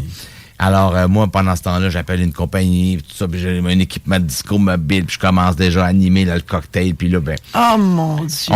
On a le client s'est rendu compte de rien, parce que j'ai doublé le staff pour l'installation, j'ai animé dans le cocktail un peu, l'équipement sonore, puis tout ça était déjà installé. Fait que c'était juste le décor qu'on a installé rapido presto. Ça a bien passé, mais ça aurait pu être une catastrophe. Absolument. Mais Pointe-Négamouk, là, quand tu t'attends à ce qui est pas loin, puis il est rendu à 4 heures, c'est pas qu'une gaffe, tu sais. Fait que ça devient une anecdote. Ah, c'est une belle anecdote, effectivement. C'est ça. Des mariages, tu me parlais tantôt de mariage, en effet, tu fais. C'est arrivé une fois là, qu'on est dans un mariage, puis que t'attends, puis tout est installé, tout est prêt. Oh mon Dieu, elle n'est pas arrivée. Ça arrive, il n'y aura pas de mariage. Oh Pourquoi? My God. Elle a dit non. Oh boy. Comment elle a dit non? Hey, moi, ça ne m'est pas arrivé encore en une centaine et plus de mariages. Ça ne m'est pas arrivé encore. Oui. Donc, ça peut arriver. Acceptez-vous de prendre pour époux? Puis elle dit non. Tu sais, tu dis, me semble, c'est infime que tu vois ça. Ben, c'est arrivé, pour vrai. Elle a dit non. Fait que, fait que ça, c'est arrivé. Du monde qui se batte? Dans un mariage, oui, puis ça, c'est tellement trouvé ça drôle. Tu sais, quand il y a quelqu'un dans la famille qui t'aime pas. Il me l'avait pas compté, puis je vois déjà le film. Non, parce que la situation est absurde. Tu pourrais mettre ça dans une série, puis on voulait écrire une série télé par rapport à ça. Ben oui, justement. mais oui. Ça a été pour un livre, à la limite, je peux l'écrire pour toi si tu veux.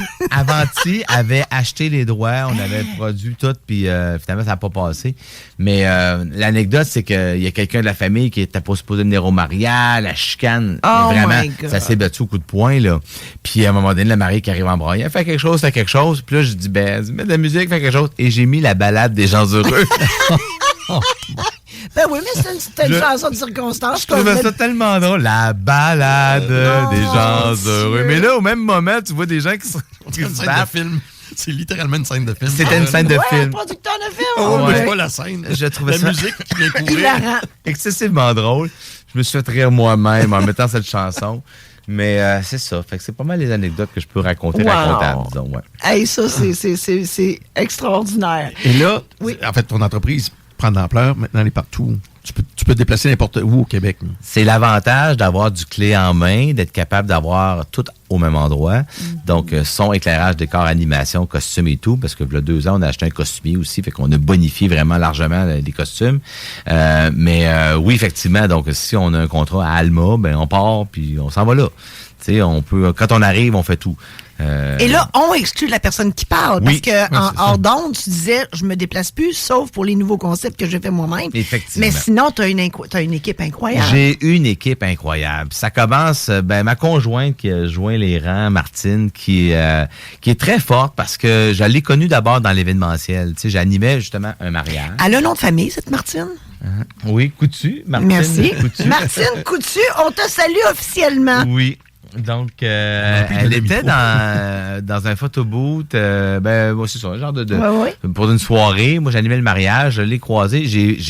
Écoute, son sourire et son entre-gens était tellement dynamique, elle était tellement bonne. J'ai fait, mais elle est extraordinaire. Pour vrai, elle est vraiment extraordinaire. Je l'ai approchée, j'ai dit, veux-tu travailler pour moi? Puis tout, j'ai des événements, puis tout. Puis, ça a pas fait beaucoup de... Ça n'a pas pris de temps, en fait, là, avant que j'ai un crush, là, vraiment. Puis après ça, c'est ça. Là, on s'est courtisé. Puis maintenant, elle est avec moi. On est ensemble depuis 6 ans. OK. Puis elle est coordonnatrice maintenant. Donc, elle a vraiment un gros rôle quand même. Parce que coordonner les camions, les équipes, tout ça. Combien de concepts peuvent partir en même temps? On peut faire 3 Mettons- gros événements par soir. OK. 3 Wow. gros. Ça veut dire des grosses soirées thématiques, des camions, là, des 22 pieds qu'on load. Là. Eh. Donc, c'est beaucoup. Là. C'est Donc, Martine qui coordonne tout ça? Oui. Ouais, on a fait jusqu'à 4 l'an passé, effectivement. Wow. Ouais. Donc, En faites-vous à toutes les fins de semaine? Êtes-vous booké à l'année? on fait 250 événements par année. Aïe, aïe, My OK. God! Sur les Pas beaucoup de 250, il y a vacances. des périodes plus rock'n'roll, que je vais dire. Novembre, décembre, c'est les périodes des fêtes, c'est Ah, sûr. ben oui, les Ouais, parties. En janvier, février, c'est beaucoup plus tranquille. Si j'ai 5 à 6 événements par mois, c'est beau. Mais on a besoin de cette période-là pour être capable de concevoir, de créer des nouvelles thématiques. En ce moment, on en crée une nouvelle que je ne peux pas dire. Oh, que c'est donc bien clair. On c'est peut ça. même pas avoir une primaire. Non, même pas. Même pas. Ah. Je vous dirais que c'est une thématique d'époque. Oui. C'est tout ce que je peux dire. OK. C'est une thématique d'époque. Mais je peux pas embarquer dans l'époque et tout parce que c'est un peu comme un film où je veux pas dévoiler les Ben non, formes, ben tout non, ça. ben non, tu vas te faire voler tes idées par on C'est sait ça. qui. Ouais, c'est Voilà. ça. On n'en Est-ce- parlera pas. Est-ce que parfois, tu as des commandes? Quelqu'un qui dit, peux-tu me faire quelque chose? Puis peut-être que tu ne l'as pas. Ou, comme tu disais, tu peux attacher plusieurs éléments. de temps. J'ai 2-3 exemples. Là. J'ai par exemple une thématique qu'on m'a demandé que j'ai dit non au départ. Je voyais pas l'intérêt, je voyais pas le potentiel. C'est la ville de Dorval. Il m'appelle puis il me dit on veut avoir une thématique Area 51. J'ai dit mon Dieu, C'est quoi, Area Area? Les extraterrestres. Les extraterrestres. Ah, bon, oui, Là, j'ai Area fait- 51. Ben oui, Ben oui, là, j'ai dit, comment tu vois Seigneur, ça? Parce que t'es pas là. j'ai dit, je veux pas te concevoir ça de A à Z, ça va coûter trop cher. Puis tout, ben là, je suis sur ton site, puis là, j'ai vu des affaires. Puis là, j'ai fait, quand tu y penses vraiment, c'est du militaire, parce que c'est une base militaire. Donc, il y a un côté militaire que Ouais. j'avais déjà. Il y a un côté futuriste, nécessairement. C'est des extraterrestres. Il me manquait le côté laboratoire, puis vraiment des petits ovnis, là, des petits extraterrestres. Là. Donc, j'ai fait, OK. Et là, il dit, voici ma vision des choses. Fait que là, il m'a envoyé ça. J'ai fait, il y a 50% des choses que je garderais, puis il y a 50% des choses que je garderais pas.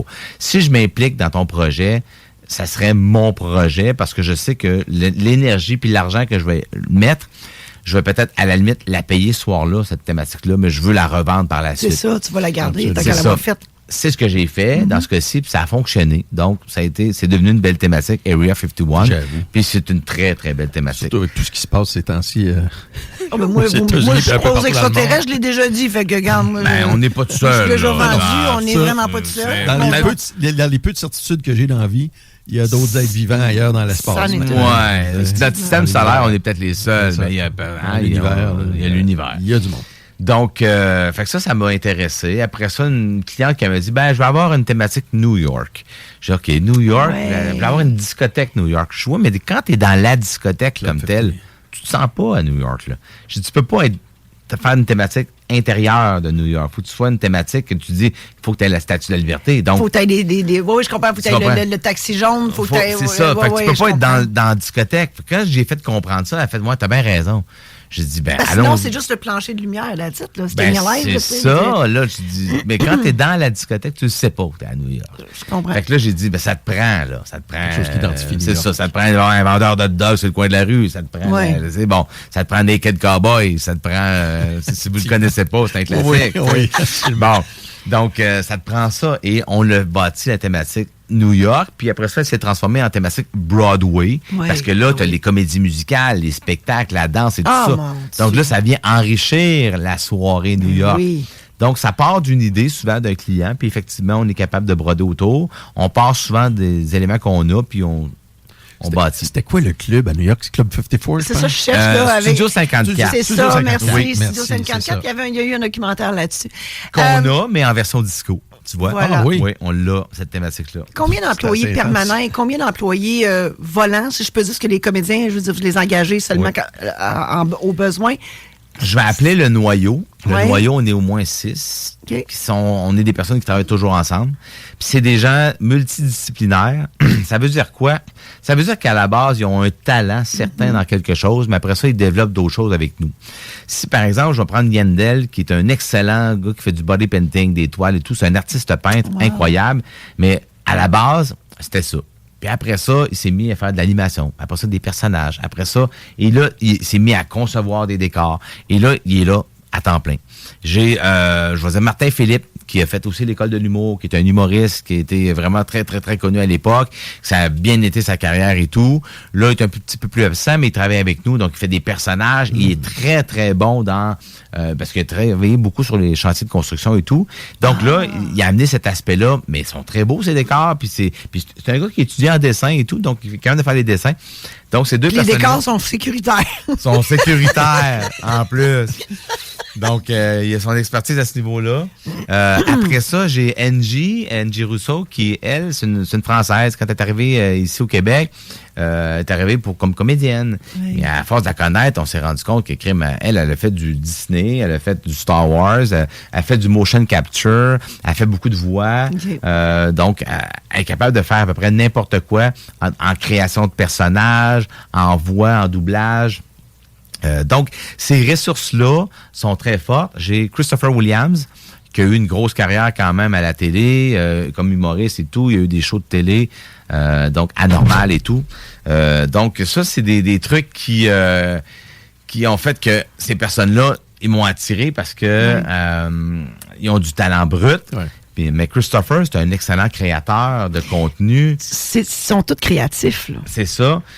J'ai François Maranda, qui est un animateur humoriste, imitateur. Il a fait beaucoup de radio avec Paul Hood. Donc, c'est l'homme aux 1000 voix. Oui. Jeff Boudreau, qui a été aussi, beaucoup, on l'a vu dans le District 31 comme journaliste, donc il est comédien. Donc, on est tous comédiens, animateurs, humoristes. On a tous un peu ça. On est tous des excellents improvisateurs. Ça, c'est la base de tout. Ouais. Donc, soit que les gens qui sont chez nous ont une formation de comédien, soit d'humoriste, de créateurs, aussi des artistes peintres ou des gens comme ça. Fait que c'est ce noyau-là qu'on a. Puis après ça, se greffent d'autres personnes, des installateurs de décors. Tu as des figurants aussi, là. Des figurants. En fait, mes figurants sont l'équipe d'installation souvent. Ah, OK. Parce que quand on arrive et on fait un événement extérieur de Montréal, nécessairement que tu arrives et tu installes tous les décors, là, tu as beaucoup de choses.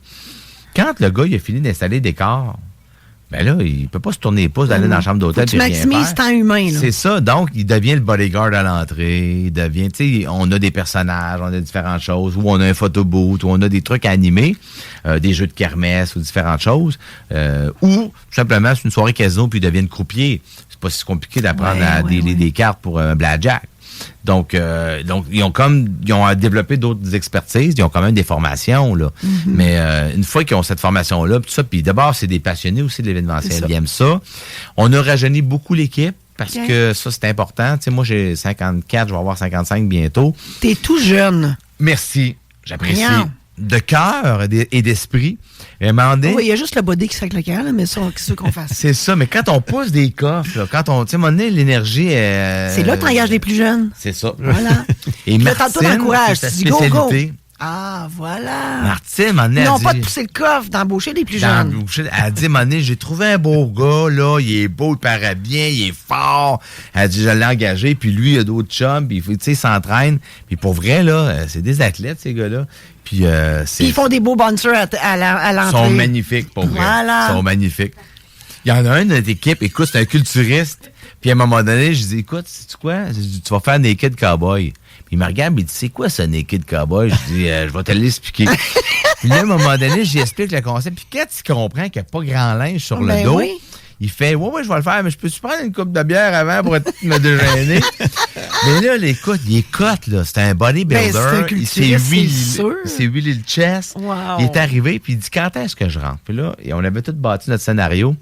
Puis lui, il arrivait au moment, je dis, tu arrives vers 9h30, là, tu sais, au dessert. Puis il dit, comment que je rentre? Je dis, tu rentres, puis ton effet va être là. Puis à un moment donné, il rentre, et là, à un moment donné, il pensait que ça allait être comme, tu sais, un coup d'épée dans l'eau, comme si ça n'avait pas d'impact, là. Ça. Ouais. Les Boy. femmes se sont maquillées, les selfies. C'est incroyable.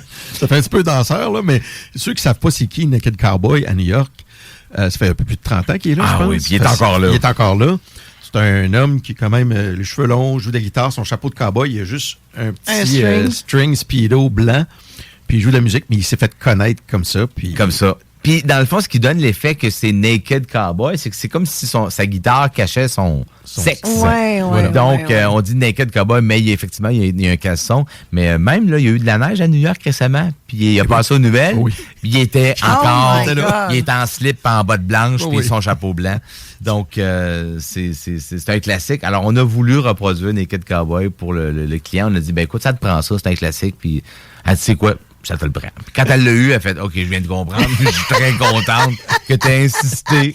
Je suis très satisfaite. Quand tu fais des cérémonies, pas des cérémonies, mais des événements, tu sais, nécessairement, ils sont uniques, mémorables et grandioses. Et le mémorable, il est là. Oui, et dans le souci du détail, les gens disent beaucoup ça. Il y a le souci du détail, c'est très important. Ben oui. Parce que quand tu fais bien les choses, tu sais, ça peut être superficiel. À un moment donné, là, tu fais une vidéo, quand tu regardes la vidéo, tu vois le détail. Quand tu prends des photos, tu vois le détail. Quand tu as des connaisseurs, il y en a qui ne s'en rendent pas compte, c'est vrai. Mais il y en a qui s'en rendent compte, puis c'est ceux-là que tu veux cibler, puis tu veux... Puis c'est... Quand tu as des clients, moi j'ai un client, là, ça fait 29 ans. Là, 29 ans qui est client chez nous, là, Déco Surface, je les nomme. J'ai un autre événement avec eux là, le 1er mai prochain, puis c'est une nouvelle thématique, c'est celle qu'on bâtit puis qu'on ne veut pas dévoiler. D'accord. C'est la raison qu'on ne veut pas le dévoiler. Mais à partir du 2 mai, là, allez voir nos réseaux sociaux, animationconcept.com, et vous allez voir ce qu'on a bâti pour eux, puis ça va être complètement magique. Puis 29 ans de confiance, je dirais. Ben oui. À me c'est signer sûr. quasiment des chèques en blanc parce que c'est quasiment dire OK, on te fait confiance. Puis à chaque année, ils me disent tout le temps, mais comment tu vas faire pour te surpasser? Je me pose la question, puis j'arrive. Puis c'est vraiment ça, c'est la passion. Ah, c'est ça, j'allais dire, t'es passionné. Ça fait toute la différence. L'équipe, aussi. je me suis entouré d'une équipe formidable. Puis ils viennent compléter, puis tout le monde y met du sien. Moi, je peux amener le projet jusqu'à une certaine étape. Mais après ça, le projet m'appartient presque plus. Il appartient à l'équipe. Puis l'équipe l'amène encore des fois plus loin. Puis c'est le fun d'avoir une autre vision. Tu sais, la vision de base, ça prend un leader, là, ça prend quelqu'un qui l'a. Puis moi, je donne les paramètres. Mais une fois que les paramètres sont là, à un moment donné, Martine arrive, elle a une idée, elle dit, ben, pourquoi tu fais pas, tu sais, bon, telle chose. Là, je l'allais le dire, mais je peux pas le dire parce que c'est une surprise. Ben là, oui, c'est ça. Mais j'ai fait, c'est pas bête. Puis là, elle m'arrive avec des trucs, je suis comme, c'est tellement hot. Oui, c'est tellement hot, on le fait. Donc, si j'ai pas Martine, j'ai pas cette idée-là. Je comprends. Martine, on aurait pu lui donner un micro. Ben oui, tu veux-tu venir Est-ce que parler, tu veux ma venir chère parler un peu, Martine? Viens Martine? t'asseoir Veux-tu là, viens nous jaser ça un peu. On l'improvise, mais hein, Martine, est-ce que puis- tu as trouvé des bonnes idées pour Animation Concept? Moi, j'en ai trouvé plusieurs. Elle a trouvé le gars en premier, là. Elle a trouvé le gars, puis là, après ça, ou le gars a trouvé la fille, en tout cas, ils se sont Je trouvés. vais on poser s'est une trouvé. question. Je prends l'hypothèse, je suis mettons le groupe d'Alaire à Québec qui est connu dans l'immobilier. Puis je décide, je veux rapprocher mes employés. Je pensais que c'était les salons funéraires. Non. C'est des gens qui sont connus dans l'immobilier ici. OK. Puis je décide, bon, je veux faire un événement avec mon staff, mon équipe. Ça les rapproche, c'est évident. Ça crée une dynamique qui est intéressante.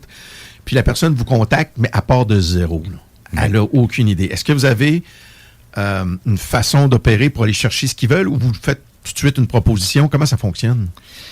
Ben, c'est une bonne question. Ça dépend. Puis, tu sais, ce que tu viens de soulever, c'est peut-être aussi l'aspect team building. Parce que des fois, des gens. J'allais dire ça aussi. Oui. Parce que des fois, des gens veulent faire une soirée, mais des fois, c'est pas une soirée. J'ai une cliente récemment, elle me dit, ben, voici ce qu'on veut.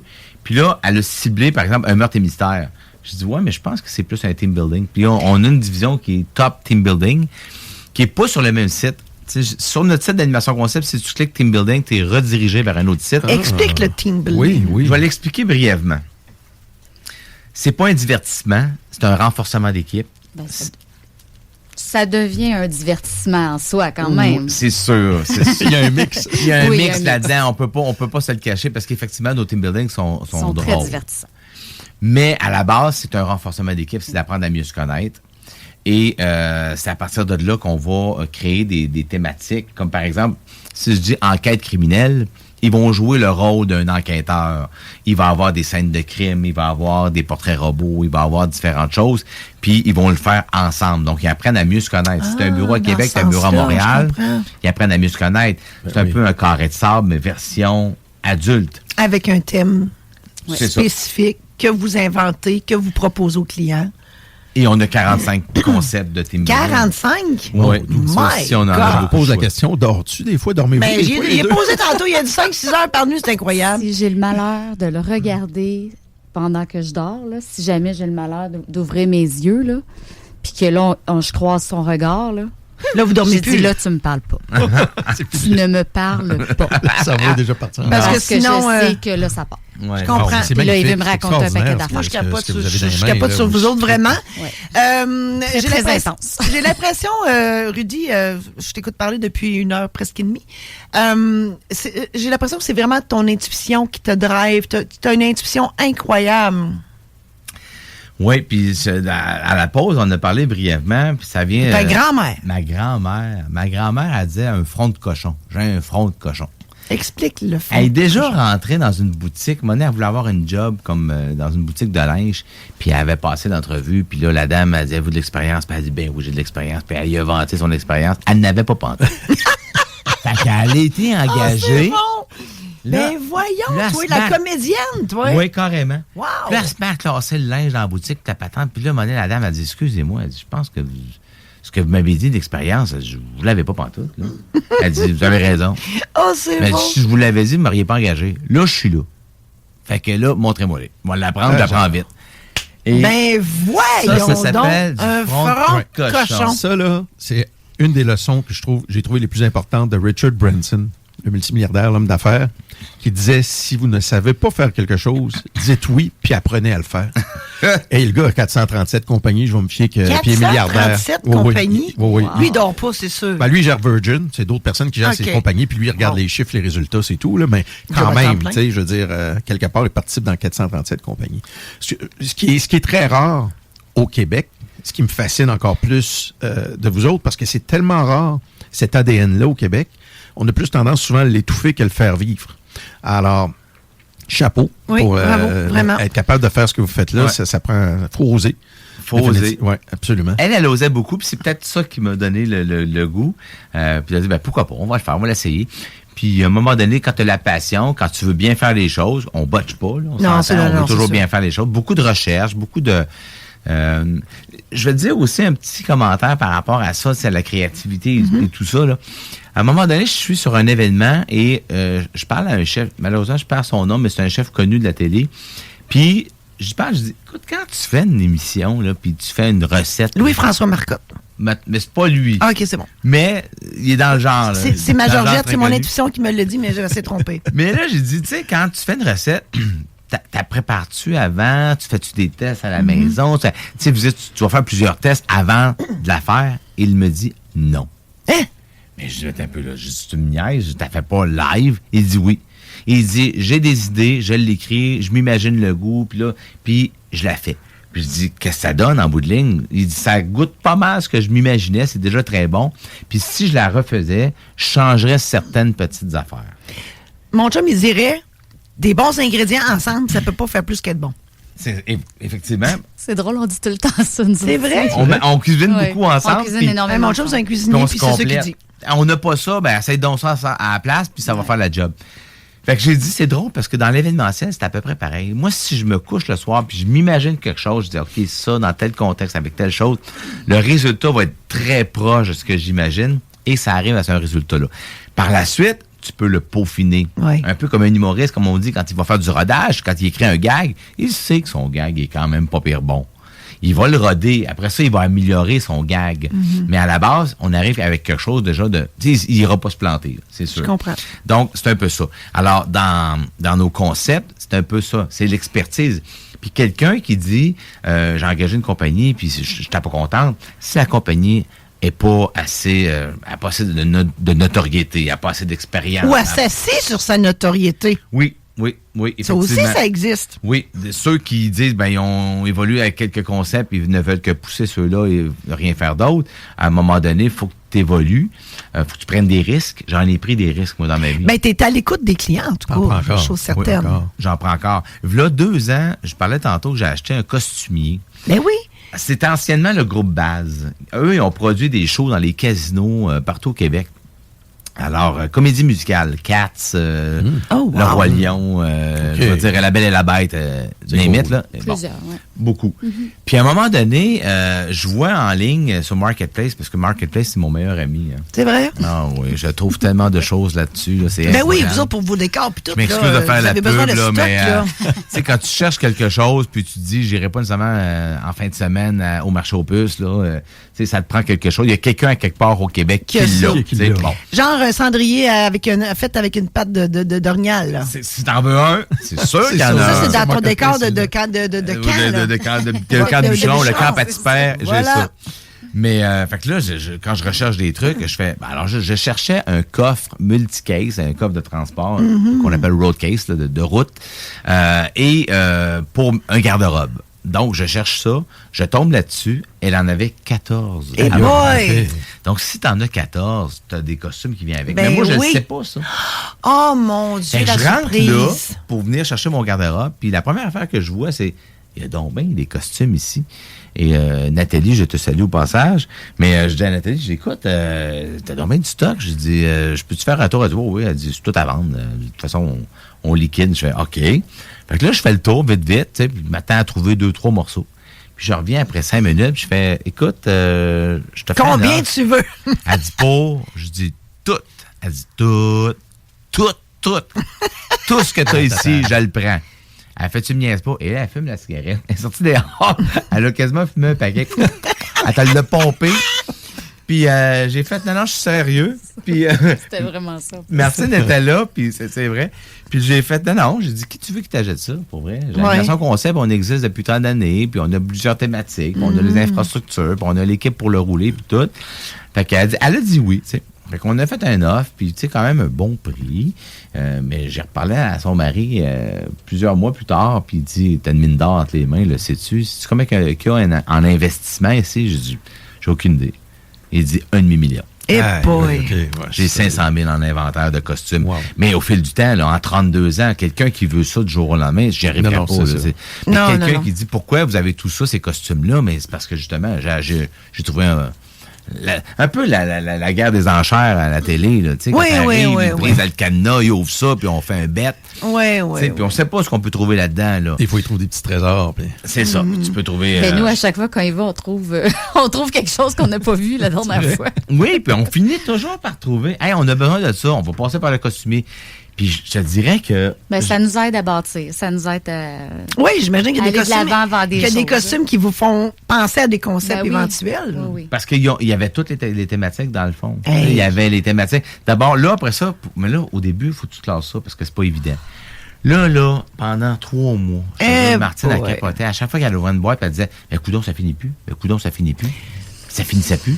Fait que là, elle dit, qu'est-ce que ça prend? Là, j'ai dit, ça va prendre une lignée directrice. J'ai dit, bon, cette section-là, ça va devenir ce qu'on appelle le Simons. Tout ce que tu peux retrouver chez Simons. Okay. Les chemises, des pantalons, des jeans. Ouais. Monsieur, madame, tout le monde. Oui. Ça, c'est Simons. OK? Bon, je l'ai mis dans la tête. Fais-moi des racks de Simons. Après ça, un timeline. On a divisé ça sur 3 étages. Sur 3 étages. Oh mon Dieu, mais c'est énorme l'espace que j'ai. Ben, c'est ça, je veux dire. Votre entrepôt doit être. Il y a 2000 pieds carrés juste de costumes. Juste de un costumes. gros walk-in. Ouais. À l'Halloween. Des perruques. Hey, hein? Des perruques. Ah, à l'Halloween, on a du stock. Si on veut se déguiser, là, on a du choix. On a au-dessus de 250 perruques, des chapeaux, des bottes, des souliers. Puis là, on a fait du futur au passé, donc dans un timeline. Oui, on n'avait je pas le comprends choix. le timeline. Donc, en faisant des sections, on dit, ben ça, ici, on Les années 40, les années 50, 60. Comme ça, c'est le meilleur moyen de se sauver. Ben oui, absolument, dans les époques. C'est ça. Ici, c'est les années 70 disco. Ici, 65, Peace and Love. Ici, bon, et ainsi de suite, 50. Puis après ça, par thème, donc on va dire tropical. Après ça, on va dire Noël. Pirate. Bon. Puis après ça, on était dans la comédie musicale classique, là, tu sais, Cats, Le Roi Lion. Hey, la job, toi, j'imagine, ça a pris 3 mois, 5 heures. Je salue notre équipe extraordinaire qui nous a aidés. On prend une petite pause, puis on revient après. J'ai une couple de questions. Vous écoutez l'alternative radio anticonformiste, innovante, fucking fresh. 96.9. Si ça peut fonctionner pour vous. La radio des formateurs. CJMD. Bon, on est de retour de la pause. Oui, bien évidemment, il y a toujours un petit côté politique un peu. Lâche-toi là, Oscar. Qui m'intéresse dans tout ça, c'est que tu as 2 façons de faire avancer une économie ou des projets. Tu t'es lancé, tu as plongé littéralement dans le risque, à tes propres risques, dans le privé. Et je trouve qu'il y a un côté qui est puissant dans ce que vous faites, qui a un côté culturel. C'est-à-dire, ça permet de dynamiser une économie, une culture avec différentes thématiques. Ça fait bouger le monde. Et je regarde la façon que nos gouvernements se promènent. Il y a de moins en moins d'investissements dans la culture. Les gens ne réalisent pas à quel point les shows d'humour, les spectacles, ça nourrit une population. Ça fait rouler l'économie, ça fait rouler une dynamique, une façon de penser. Et là, tu mentionnais que toi, tu n'as pas eu d'aide, c'est vraiment, tu as plongé. Qu'est-ce que tu en penses? Écoute, en fait, la seule aide que j'ai eue, ça a été Desjardins au début quand j'ai demandé un prêt pour partir à mon compte. Puis ils m'ont prêté à l'époque 14 000. C'est pas beaucoup. Puis ils t'ont demandé un endosseur. Ben, l'endosseur, j'ai carrément dit, j'ai dit, oui, je peux vous en trouver un. Mais ils ont dit, combien tu mets d'argent de tes poches? J'ai dit, pas une scène, c'est pour ça que je viens vous voir. Et en fait, c'est pas demain, ça marche. Puis j'ai dit, écoute, j'ai vendu ma salade. Puis après ça, dans un an, j'ai dit, je viens vous revoir, je vais avoir besoin d'autres argent parce qu'elle dit, on verra ça. Puis un an après, je suis allé montrer mes chiffres, puis elle m'a reprêté parce qu'elle a dit, extraordinaire. Ça fait qu'ils ont bêté sur toi. Carrément. La fille me l'a dit. T'es un des chanceux. C'est ce qu'elle me dit. Elle me dit personnellement, vraiment, là, elle me dit, si la banque te prêtait pas, moi, je l'aurais fait personnel. Wow! Et là, j'ai sorti de là, je vais être comme tabarouette, j'étais content. Mais je te parle d'une époque où est-ce que moi, j'ai fait mes soumissions puis mon plan d'affaires avec une machine à écrire, là. Et tabarouette, je dis c'est guerre autrefois. Ouais. Oui. Tu sais que j'en ai encore une dactylo, moi. Nous aussi, moi, mais elle fait partie d'un décor. Non, moi, je travaille encore avec. Mais non, le gouvernement ne m'a pas aidé là-dessus. C'est un peu plate. J'en ai pas demandé non plus. Peut-être que je sais qu'il y a des gens qui se chargent de ça. C'est une business de dire, je vais essayer d'aller chercher des fonds de développement ici et ça. Bon, des prêts, bon.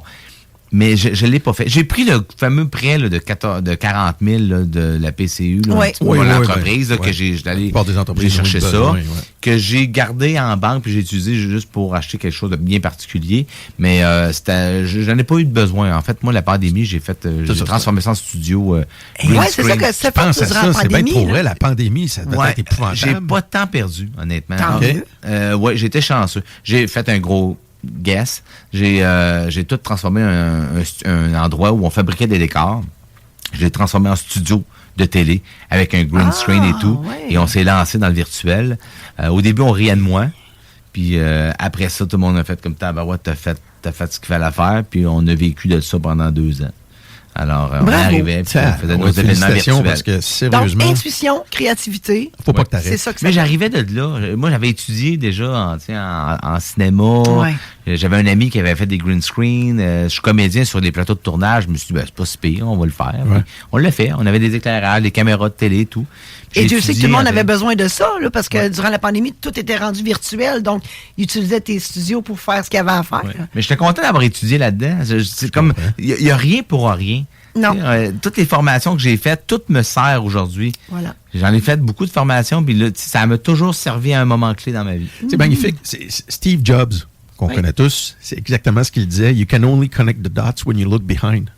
Quand tu regardes ton bagage de vie puis que tu as su attacher ce qui t'est arrivé, tu arrives à toujours t'en sortir ou créer ou innover parce que tu es dans ton environnement. C'est exactement ce que tu as fait à travers ton parcours de vie complet, là, de carrière. Et après ça, la vie, après ça, d'être autodidacte, d'être curieux, des tutoriels sur YouTube. C'est un gros plus, ça. Tu vas sur YouTube, tu tapes tutoriel, puis tu apprends. Si tu écoutes puis tu es moindrement motivé, tu vas apprendre. Donc, et manuel un peu. Manuel, touche à tout, effectivement. Je suis pas le meilleur. Moi, j'appelle ça un généraliste professionnel. T'es pas expert dans tout, mais tu sais tout faire. C'est ça, la voilà. J'ai même eu un écho capitaine de bateau, parce qu'on entendait les bateaux tantôt. Oui, c'est vrai, faut finir là-dessus, parce que tantôt, tu nous as sorti ça, qui était capitaine de bateau. Là. Oui. C'est quoi cette histoire-là? Ben ça aussi, c'était une autre affaire que n'importe qui d'autre aurait fait. Ben voyons donc. Ça a commencé, tu sais, j'ai fait un été sur un bateau d'un ami, un dimanche, il faisait super beau, super chaud, on va faire du bateau. Puis il me dit, hey, dis mon bateau t'as vendu. Genre, ouais, comment tu vends ça? Puis tu sais, c'est un petit 26 pieds, 1976, c'était pas grand-chose. Un petit 26 pieds, tu sais. Ben c'était pas grand-chose dans le bois. Ben oui, mais quand même. Mais là, je dis, écoute, ça me tente, tu sais, comment tu vends ça? Il dit 5 000 $. J'ai payé ça cash. Fait que là, l'autre année, j'étais rendu avec un bateau. Ouais, mais t'as peu, ça te prend un cours, gérer ça, non? Oui. Ben là, j'ai une formation de plus, une formation de moins. J'ai suivi le cours après, tu sais. J'ai acheté le bateau. Après ça, là, j'ai suivi un cours, vite. Mais là, je me rendais bien compte que moi, je connaissais pas ça. Là. Moi, je suis parti, là, puis écoute... c'est un voilier, là. C'est un voilier. C'est pas un bateau moteur, c'est une histoire, des voiles, là. Les profondimètres, je regardais pas ça. J'ai déjà été pogné dans le milieu, puis appelé à la garde côtière pour qu'ils viennent me chercher, là. Fait que j'ai tout fait ça. Puis là, pendant 2 ans... On l'a vu, l'image. Oui. Un intense. Un intense, c'est ça. Fait que c'est ça. J'ai des rêves. T'es réaliste. T'es le meilleur exemple. Ma grand-mère, fond de cochon, là, ça vient de là. Ben, c'est ça. Puis après ça, j'ai fait OK. Après 2 ans, ma blonde de l'époque, on dit, qu'est-ce qu'on fait? On s'en achète-tu un bateau? Puis tout. Puis là, on a commencé à magasiner un bateau usagé. On voulait aller dire, ben, pourquoi pas aller dans le sud l'hiver? Nous autres, c'est plus tranquille. Ah, ouais. On pourrait aller aux Bahamas. Puis tout. Fait que, OK. On regarde les bateaux. Puis ce que ça coûte, un bateau usagé, faut que tu l'aies cash. Mettons que tu achètes une Transam 1976, la banque te prêtera pas. Effectivement. Ça te prend 26 000 cash. OK? Un bateau, c'est presque la même chose. Donc, tu es aussi bien de l'acheter neuf. Tu vas avoir une hypothèque. Ils vont te prêter là-dessus.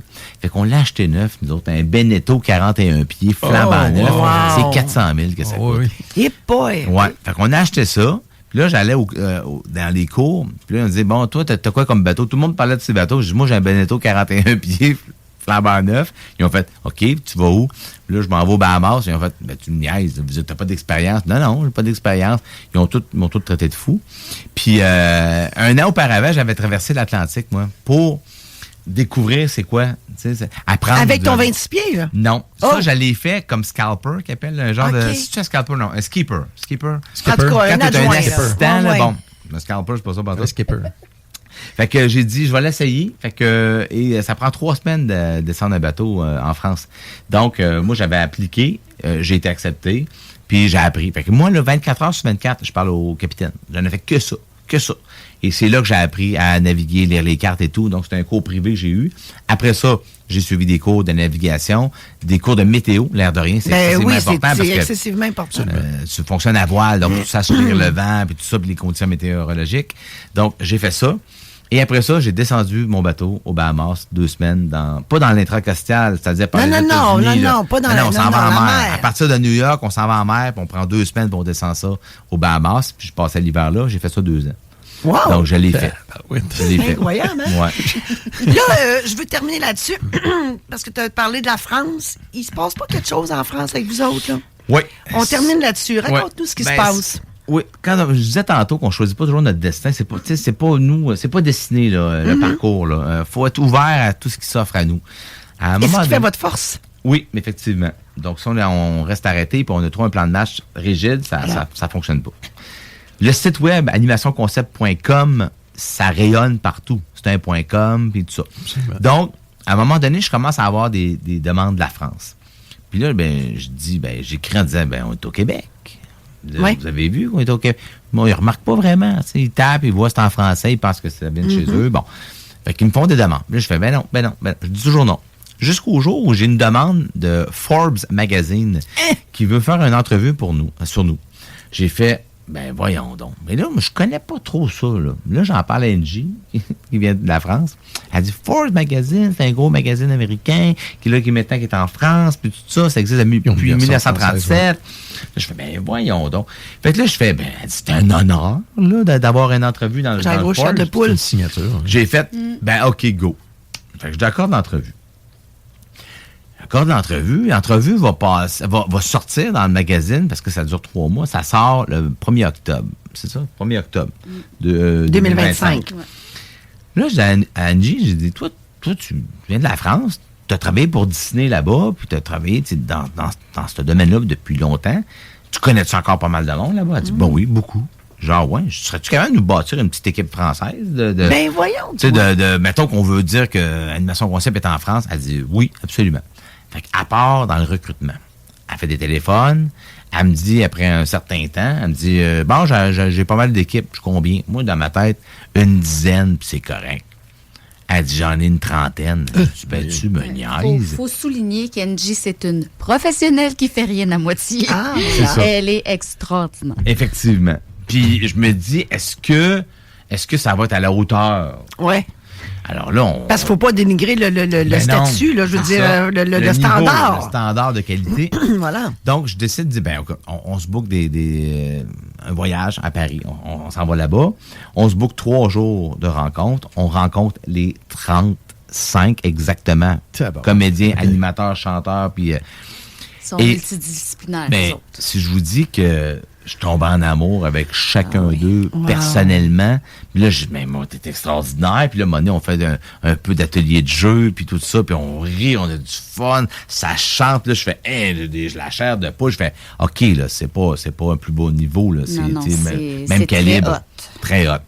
Donc, puis c'est des gens qui vivent de ça là-bas. Là, ils travaillent pour Disney et compagnie. Donc, ils continuent à vivre de ça. Mais Animation Concept, il n'y a pas d'entreprise en France qui fait exactement ce qu'on fait au Québec. C'est pour ça que c'est quand on dit nul n'est prophète dans son pays, c'est un petit peu ça. OK. Moi, je prenais pour acquis quand j'étais jeune, même, on va donner l'exemple de quand j'étais à Québec, puis j'étais allé à Montréal. OK? Moi, à Québec, là, ce que je faisais, je me disais à Montréal, on s'entend-tu des compagnies comme Animation Concept, il doit en avoir des tonnes. Ouais. J'étais arrivé à Montréal, puis quand j'expliquais ce que je faisais, on fait, voyons donc, c'est donc bien hot. Et je me rendais compte que j'étais pas mal assez unique dans ce que je faisais. Donc, à Paris, c'est la même chose. Il y a beaucoup de compagnies qui font toutes des petites affaires. Et je vais donner un exemple avec un humoriste. Un humoriste au Québec, quand il fait une tournée québécoise, il y en a pour 2 ans. Mm-hmm. Après 2 ans, il a fini puis il doit réécrire un autre show pour survivre. On appelle ça l'instinct de survie. J'appelle ça comme ça. Si tu veux manger, il faut que tu vives de ton art et tu dois réécrire un show. À Paris, tu peux avoir 10 ans de tournée. OK. Tu comprends? Il y a 60 millions, 70 millions de Français. Tu peux virer ton show pendant 10 ans. C'est quelque chose. T'en écris un, puis après ça, dans 10 ans, tu vas en écrire un autre. Wow. Alors, ceux qui ont quelques services à offrir en France vont vivre de ça très longtemps. Nous, au Québec, étant donné que j'étais à Québec, puis je me disais, si je veux avoir le même client chaque année, je devais recréer une nouvelle thématique. Fait qu'au Québec, j'ai créé beaucoup de thématiques pour survivre. Et là, tu arrives en France avec un catalogue incroyable. Et on fait comme wow. Et après ça, avec Top Team Building, la division Team Building, là, c'est Who's Who Leaders qui ont une espèce de plateforme d'entrevue avec des personnalités leaders. Et là, j'ai eu une entrevue avec Ophélie Meunier, là-bas, aussi à Paris. Et là, elle me dit, ils m'écrivent, quelle date vous seriez disponible? Puis là, ils me donnent un choix. Ben, je dis, écoutez, honnêtement, là, je suis disponible jusqu'au 10 octobre. Parce que je reprends Pour vrai, vous allez être en France? Oui. Ils m'ont booké le 7. Ça donnait dans les dates. Ça donnait que j'étais là. Alors, concours de circonstances, le Forbes Magazine, puis Who's Who Leader, tout ça en même temps. Donc, et là, est-ce que ça fait... Excuse-moi, est-ce que ça fait que vous avez une succursale là-bas? Comment ça marche? Maintenant, ça s'en vient. On va offrir... Là, la première étape, c'était de bâtir le site web France. Okay. On a fait un shooting photo avec les artistes français. Okay. Les photos, on est en train de préparer le tout. Donc, je te dirais, dans le courant de l'année. Parce que là, il faut le bâtir, puis on veut bien faire les choses. Oui. Donc, on ne veut pas ouvrir tout de suite. Alors, ça va prendre pignon sur rue. Ça prend, dans le fond, bien sûr, une adresse là-bas. Que tu devrais mentionner. Effectivement, Cassandra, qui est la sœur Angie, qui est la sœur d'Angie, qui est là-bas, qui va s'occuper du volet artiste là-bas. Il y a beaucoup de bookings qui vont pouvoir se faire intercontinentalement. On va pouvoir le faire d'ici. Puis, après ça, les artistes sont trouvés. Le nom est déjà trouvé, le .com est déjà fait, tout fonctionne. Il va rester à le mettre de l'avant, mais il n'y aura pas le côté thématique avec les décors. OK, c'est ce que j'allais demander, parce que sinon, il faut tout sur rééquipe. Vous êtes obligé de tout rééquiper avec le matériel. Ça va être les personnages, le team building, ce qui est faisable outre-mer. Pour commencer, c'est ça. Okay. On verra dans le temps. Parce que sinon, ça fait de l'équipement. Sinon, tu aurais pu mettre ça sur ton bateau puis traverser. Ouais, non, ça aurait fait pas mal de voyages aller-retour. Hein? Mais Martine aussi, quand on parlait de bien s'entourer, là, Martine, si je ne l'ai pas avec moi, je suis pas capable de faire autant de choses. Je comprends. Parce qu'à un moment donné, elle est... Faut que tu dormes 5 heures par nuit. Oui, puis ce que je penserais pas... Puis on a chacun nos forces. Tu sais, à un moment donné, elle est très structurée. Puis à un moment donné, ça s'en vient, faut pas oublier ça, puis elle me le relance sur des trucs. Il y a des affaires que moi, mon petit côté, tu parles de ce que tu dors. Moi, je suis créatif, je suis dans ma tête, je suis un artiste. Tu comprends? C'est ça. Tu sais, il y en a qui... C'est tout l'agenda, pas ta tasse de thé. Non. On est plus d'avance sur nos projets qu'on était avant, parce qu'avant, lui était un peu plus dernière minute, puis j'étais là... Voilà. Je livrais pareil. Mais c'est vrai que le côté... C'était plus stressant, mettons. C'est ça. C'était toujours... Gère plus le RH aussi, là, les ressources humaines, notre équipe.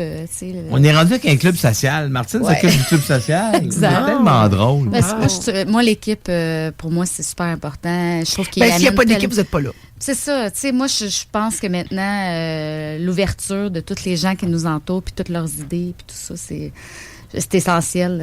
Absolument. C'est pas pour rien qu'on a un plus gros chiffre d'affaires parce que tout le monde apporte leur essence. Puis, voilà. Rudy, Martine, merci infiniment d'avoir participé à cette émission-là. C'est vite. Je sais, on manque toujours de temps, nous autres. Effectivement, un grand merci. Vous êtes extraordinaire. Bravo pour tout ce que vous faites. Peux-tu nous rappeler le site web où est-ce qu'on peut aller voir? Oui, mais dans le fond, la partie événementielle, c'est animationconcept.com et la section team building, c'est top-teambuilding.com. Puis on va pouvoir les afficher sur nos réseaux sociaux. Un gros merci. Bon week-end tout le monde. Merci, bon week-end.